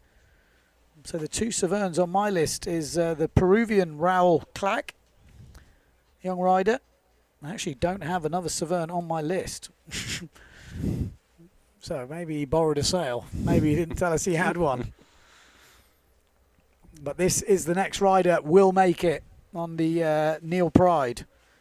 Is this Carlos Isaac? No. No. No, this could be Kruger. It could be Kruger. Kruger. Oh, Freddie Kruger makes it. Yeah. Oh, he's got 1 sail, 7-8. Yeah. Not qualified. And he's in the final, Freddie Kruger. Então nós tivemos aí regata aqui número 2, bateria número 2, Alessio Boteri, Jamilson Cunha. Passaram os 2 primeiros.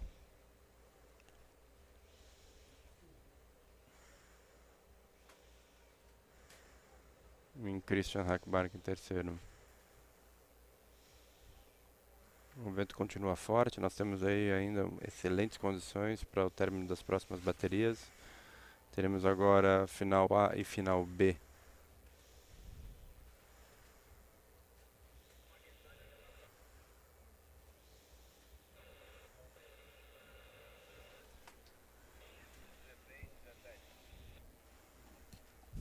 Okay, so next race up is usually the women. No, they don't have women anymore. Okay, so it's just going to be the runners-up final and the final, but the final will be first. But we need to get everyone back to the boat.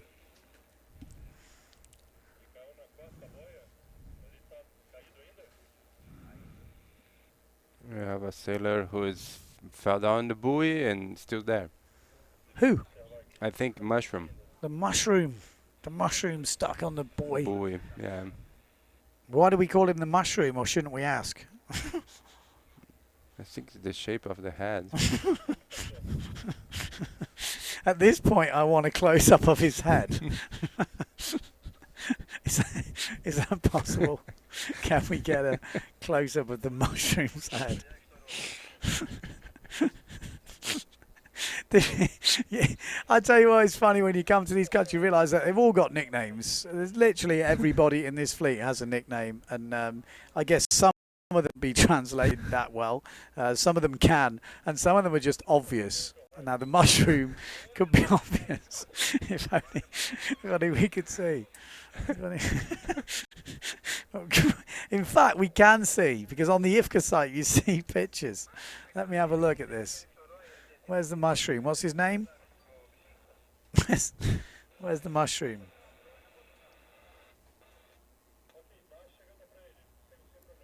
I'm see if I can find the mushroom. No. I can't find the mushroom. Oh, is that him? No.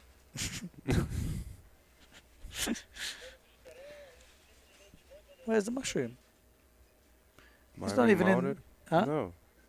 He's not in the heat. No. Oh, he couldn't have been the mushroom. He's not even in the heat. Okay, well. It's in the orange gastra.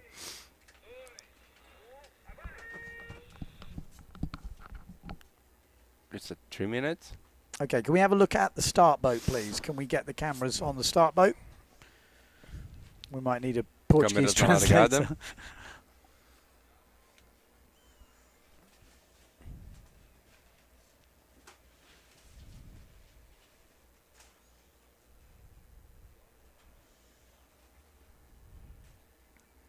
Start boat.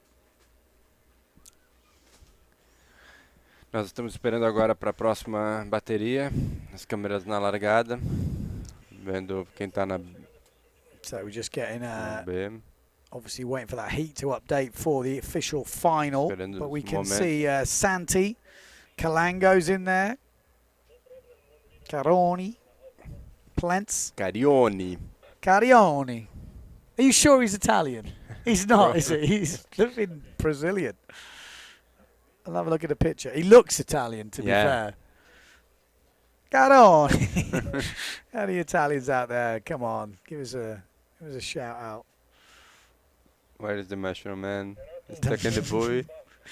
Mushroom's still I think he there. goes to the island.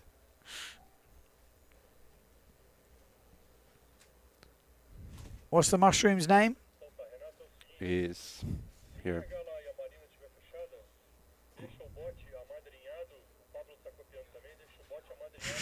What is the name here? No. Are you sure you can read? No. Felipe Matos. No. Marvin Maurer. BR. That's the mushroom. Yeah? He doesn't look like a mushroom. No. It's not this guy.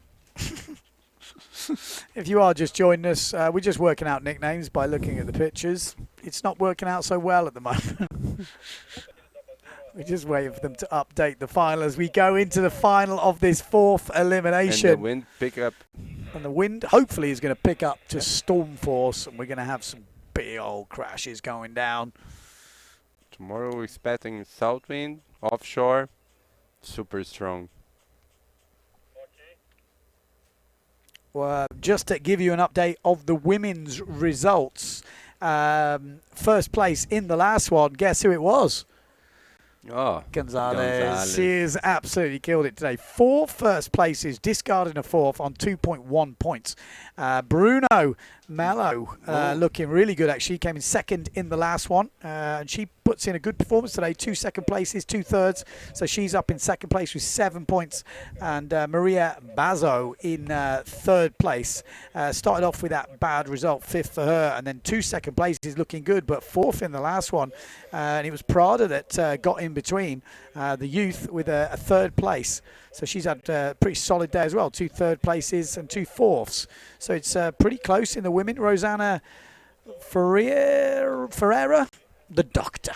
The doctor. Doctor. At the moment in 5th place, but good day. Next up, like I say, we're going into the final. Bruno is here, no? In 2nd. Yeah, she's up in 2nd place. Yeah, solid. Oh, so the final has been updated. Is the mushroom in there? Final A, Matheus Isaac, Alessio Botteri, Wilhelm Schurman, Jomilson da Cunha, Matias Pinheiro, Christian Hackbark, Guilherme Plentes, Lucas Trindade, Murilo Carione, Raul Klaus, Ricardo Conde, Pedro Loureiro, Luiz Santi e Juan Luiz Kruger. Essa é a final A. No, the mushroom is not there. The mushroom is not there. I think he's in the buoy, stuck in a buoy. I'm thinking Pedro Lorenzo was on the Severn. I think he said he bought a North. I reckon he bought a Severn as well. He just didn't tell us. Super easy for us. Yeah, that makes it easier. Now I worked it out. He's been going well. He's been making finals. He needs to put in a big one now, though.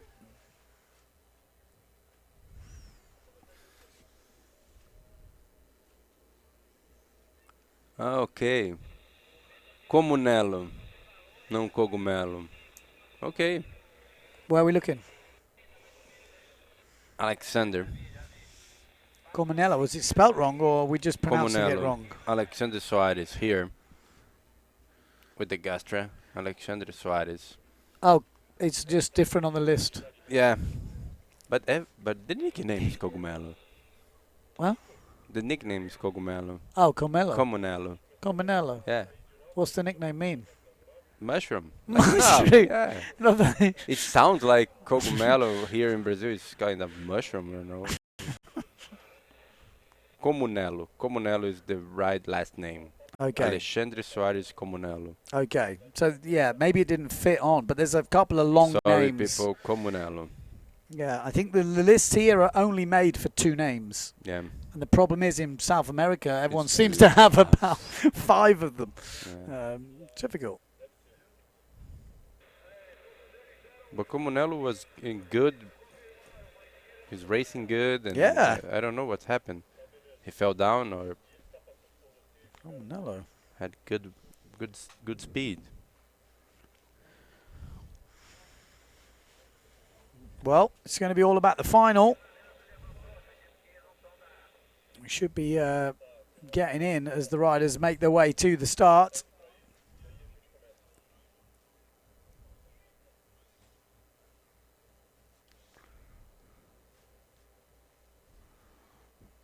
Who's your money on for this race? You got to pick your top 3.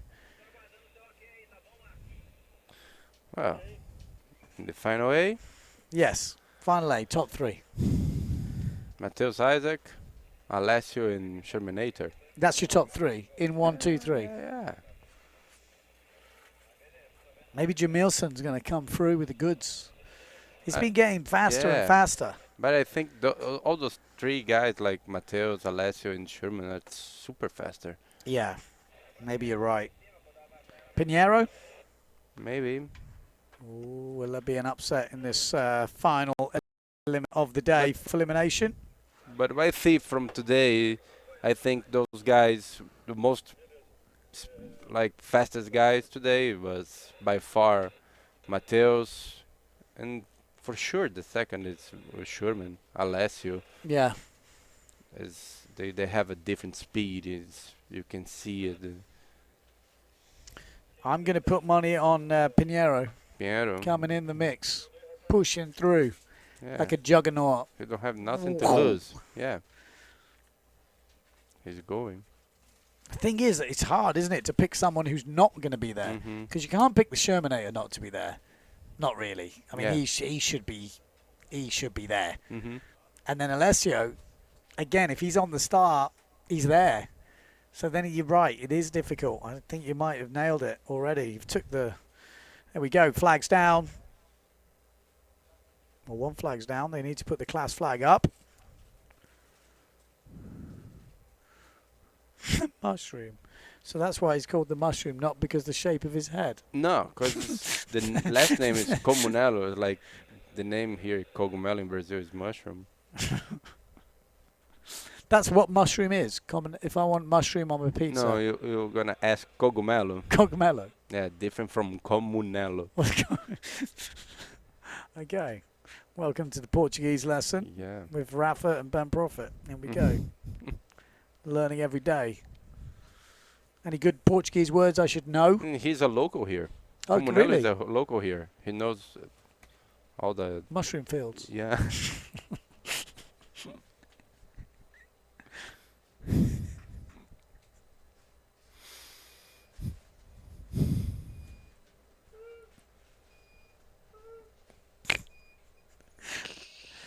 Okay, so blue flag is up. It's a class flag, so we should be getting into countdown anytime soon. We are on. Come on, let's get a final. We need to get our drone guy and the other guys all in sync. Do they know? Do we have a drone? Do we have them ready? We want to follow the fleet as well in this one. We want to see what's going on in third, fourth, fifth, and then we can come back to the leader after that.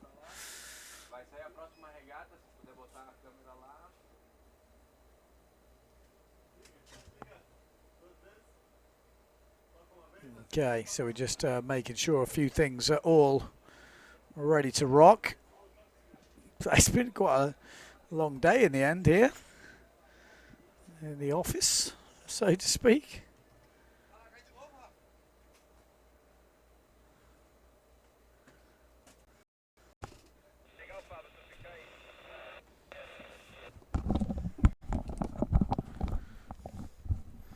Alrighty, what do you know? Anything? Did you find out? Drone is in the air. The drone is in the air. We are ready for the final yellow flag. Is that a 2 minute, 1 minute? We should be getting close. We should be having that drone view pretty soon. I mean, the drone is definitely the way to... Oh, I've just heard the drone leave. He might be racing against the clock here to get there for this first reach. Can we just keep going till we... Oh, there it goes. This is a drone. It's off. There we go. Guys are lining up, so not long to go. Will the drone make it? I don't think it's going to make it. Well, you never know. It's fast. It's downwind. We got Bottery looking pretty solid. We're expecting to see Matthias Isaac coming with speed down that bottom end. Willem Shermanator. Where is he? Oh, look at Plents looking good. Boom. Really good start there. Oh, big crash in the middle. Looks like Trindaji was involved on the Gastra. Something definitely happened there. I see a Gastra blue. Yeah, Trindaji, I think it is. But we've got Alesso, Bottery, we've got Shermanator, we've got Matthias Isaac, Pinheiro, all in the mix coming into this first mark. The top four, we've seen them do it time and time again, and it's the same riders right in the mix. But Matthias Isaac has that low line. He loves to start at the pin end of the line and just go underneath with loads of speed. Alessio Bottery, though, is not slowing down, and he's going to go straight in. And it's Bottery round in first place. Great first mark rounding by Alessio from Peru. Second place, Matthias Isaac. Then we've got the Shermanator in third place. And then we've got Pinheiro in 4th and Jamilson in 5th place. But really good mark rounding from Botry. Are we going to see the upset here where Matthias Isaac does not win, but Matthias Isaac is absolutely flying. The Brazilian, that is why he's top 10 in the world. The guy has just got oozes of speed. Look at the speed of Matthias Isaac. It's actually insane of the difference in speed between these guys, because Alessio Botry is not slow. He is a very quick rider, but Matthias Isaac just passing through. Put the hammer down then, and he's going to go around that second mark in first place. But a good leg from Alessio Botry, but Shermanator is not going away. He's still there. Pinheiro, let's stay on that mark rounding, guys. Come. We want to see the rest of the race because Matthias Isaac, there we go. Matthias Isaac leading this, obviously.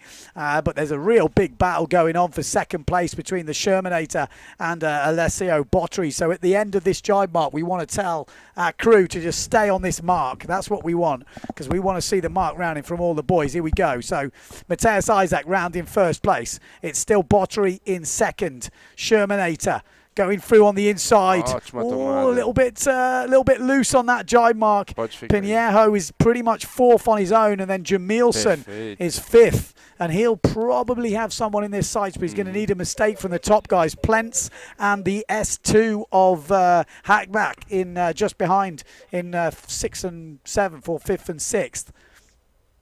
But another top race from Matthias Isaac.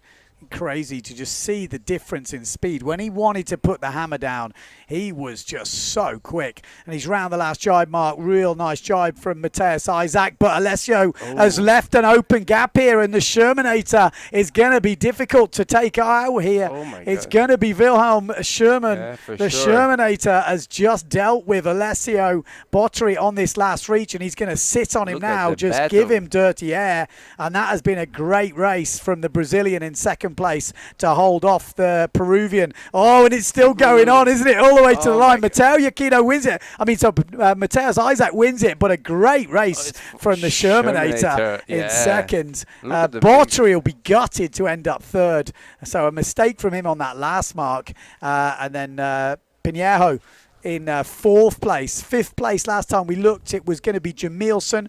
Plents was there, the young rider, looking on good form. And then, it actually looks like there's a little bit of a battle here. We've got Matheus Isaac in primeiro, segundo Wilhelm there is a battle Schurman, coming on here. Who's going to get it? Hackback. Alessio Botry. Hackback just getting ahead of Plents, I think it was, on that last reach. There we go, really nice final. Again, just showing that real big battle for second place. There's been some really good results coming through, and actually that will make a difference, I think, in the overalls. They were, after 3 races, it was 4 points versus 5, and it was Botry that was leading. But now with Sherman getting a second place in that last one, I think he will take the lead. 2 seconds and a third, and actually be equal on points. How does it work, I wonder, on Ifca? Will they be joint second, or will it go on the last race? If it goes on the last race, it will be Sherman who will be leading. But that could prove decisive. Pinheiro looks like he's bashed out another 4th place, so he's had a 5th, a 3rd, an 8th and a 4th. That should keep him nice and solid in 4th. Lucas Trindade might drop back a bit. I think Jamilson will actually move up with that last race result. I think a 5th place for him. So he will move up the leaderboard. And it's been a pretty solid day for him. Started off 11th, then 7th, and then 3rd, and then 5th in that one. So showing he's got potential in the slalom discipline. What happened to Lucas Trindade at the start line? Yeah, I'm not sure what happened there. I don't know if we can get a replay of that start line. It was something definitely was happening. É importante. O Lucas Trindade parece que se envolveu em algum tipo de acidente no início da largada. Agora talvez nós tenhamos o replay daquela largada para ter uma ideia do que aconteceu de fato.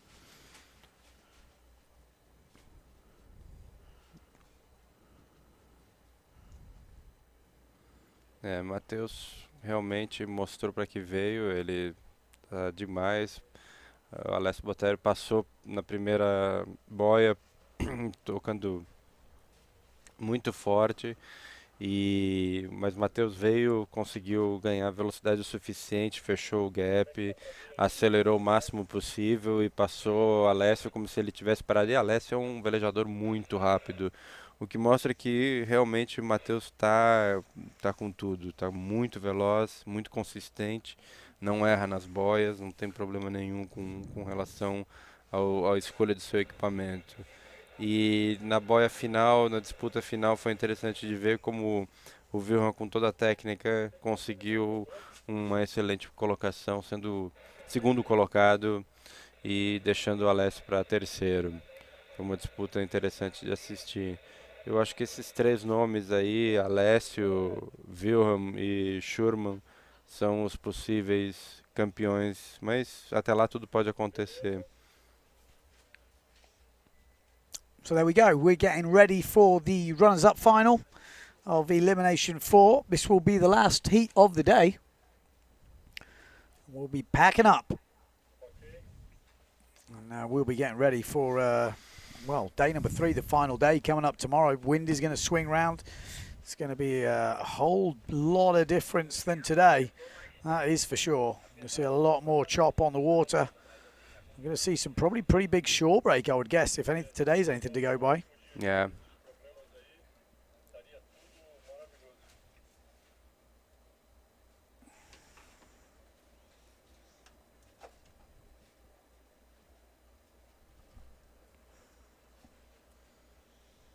Agora aguardando para a próxima bateria.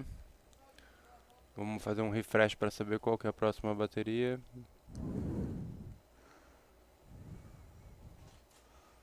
Vamos ver os nomes que irão agora para... É a bateria B. Então, vamos ter uma ideia do que vai acontecer. The weather looks consistent winners, né?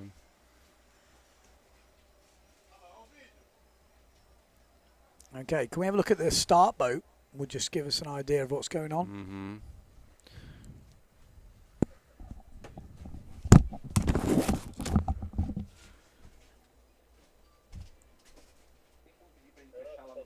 Okay.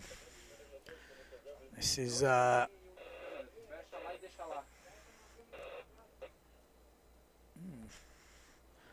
think that is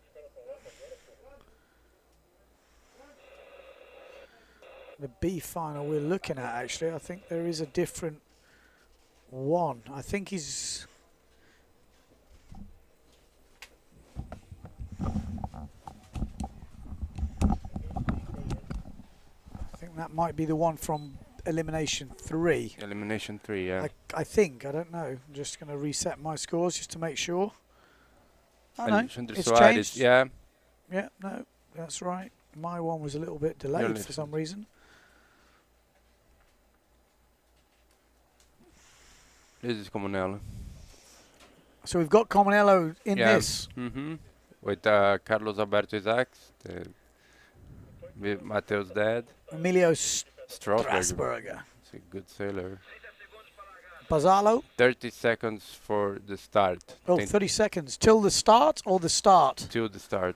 The go. Yeah. Let's get in. Let's show the start, boys. Can we have a look at the start? Vai. Pode botar lá já.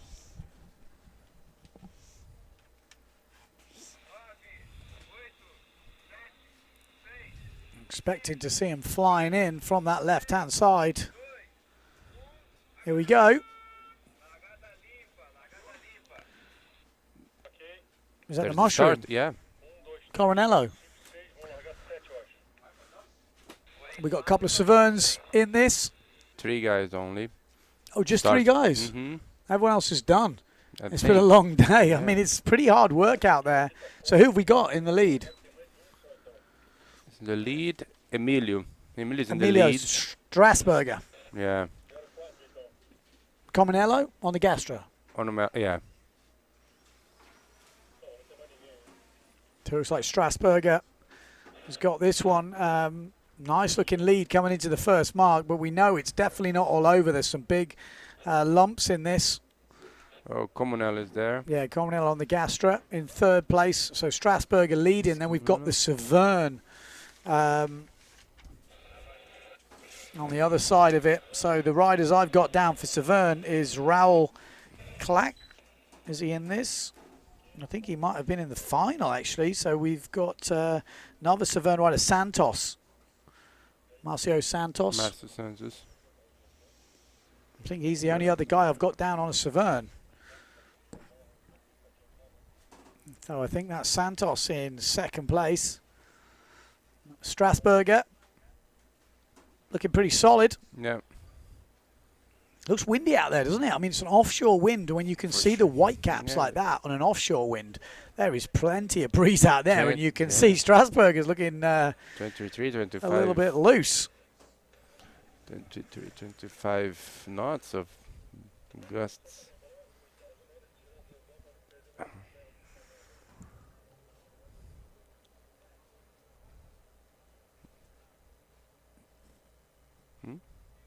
Okay, there he goes. I think we're just having a look at maybe one of the lofts that are out there. There's Emilio. Could be Brockler. Emilio leading. Emilio liderando agora a bateria. A final B. Na penúltima boia.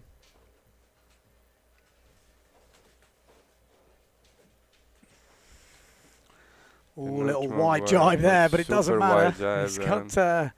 He's got plenty of room to play with. Like I say, this is the runners-up final. Winner here gets 15th place. I think Santos in second place on the Severn. And then third place, Cominello. A pretty easy top three, but one jibe mark to go. Can Strasburger keep it together for this last jibe? Tem muito vento, o vento está apertando, tem rajadas fortes aí, chegando a 25 nós de velocidade. Dá para ver que o Emílio está segurando, muitas vezes a rajada acelera muito. Nós temos um swell aí alto, ele está fazendo aí o último jibe super aberto, jibe super wide jibe. But it doesn't matter, he's leading, he just needs to stay on. And he's going to take the victory in this runners-up final. But he's not rushing it, is he? He's just cruising. Strasburger's definitely not Strasburger. He's pretty cool, calm, collected. Oh, there's been a change in second place. It looks like Santos has gone down. And it looks like Cominello has moved up into second place. Santos drop into third. As Strasburger just heads off into the sunset. How romantic to end the day like this. I feel like we should be holding hands.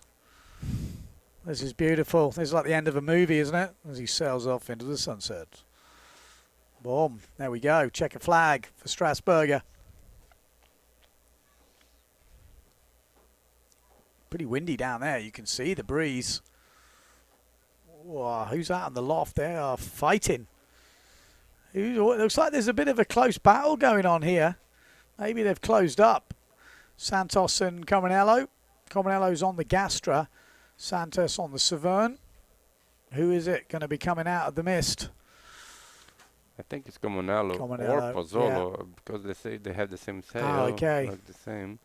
Yeah, Pozzello actually. He's got big sail numbers, Pozzello though. I think it's Cominello. I don't know. Yeah, difficult. I think he's. I think it is Cominello. And then there's a bit of a gap now, but I think the Severn of Santos has actually gone down at that last mark. So we're going to be a bit of a while waiting. I'm not sure the drone has got the battery.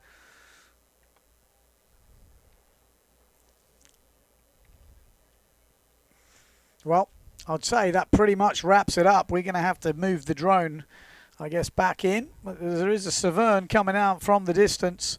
The loft sail, though, might have made a caught up here.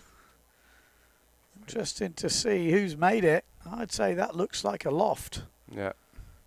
I think he might have just lost another space. No? Is it? Yes, it's the loft. It's the loft of, I think, Brockler. And then Santos just behind him. So there we go. That is it. We are done for day number 2. We're going to come back for day number 3, obviously, tomorrow, which is the final day of competition. The wind is going to spin around, and it should be an interesting day. We're going to try and do a wrap-up for a little highlight clip, just a little bit of news thing in case you've missed the racing today, to give you an idea of what's been going on. It'll just be a short little clip, but stay tuned for that, and join us tomorrow for more action and some pretty stormy looking winds. Let's see what comes through, because I spoke to a lot of local people. I don't think they actually know. We could get 35 knots, we could get 20 knots, we could get 15. É verdade. We could get a bit of everything. Amanhã estamos esperando aí ventos fortes do quadrante sul, ou seja, completamente diferente do que foi hoje. Provavelmente amanhã é uma raia com muita onda, muito mexido. Hoje tivemos toda a sessão de baterias finalizadas, tranquilas, sem problema nenhum, tudo ocorreu bem.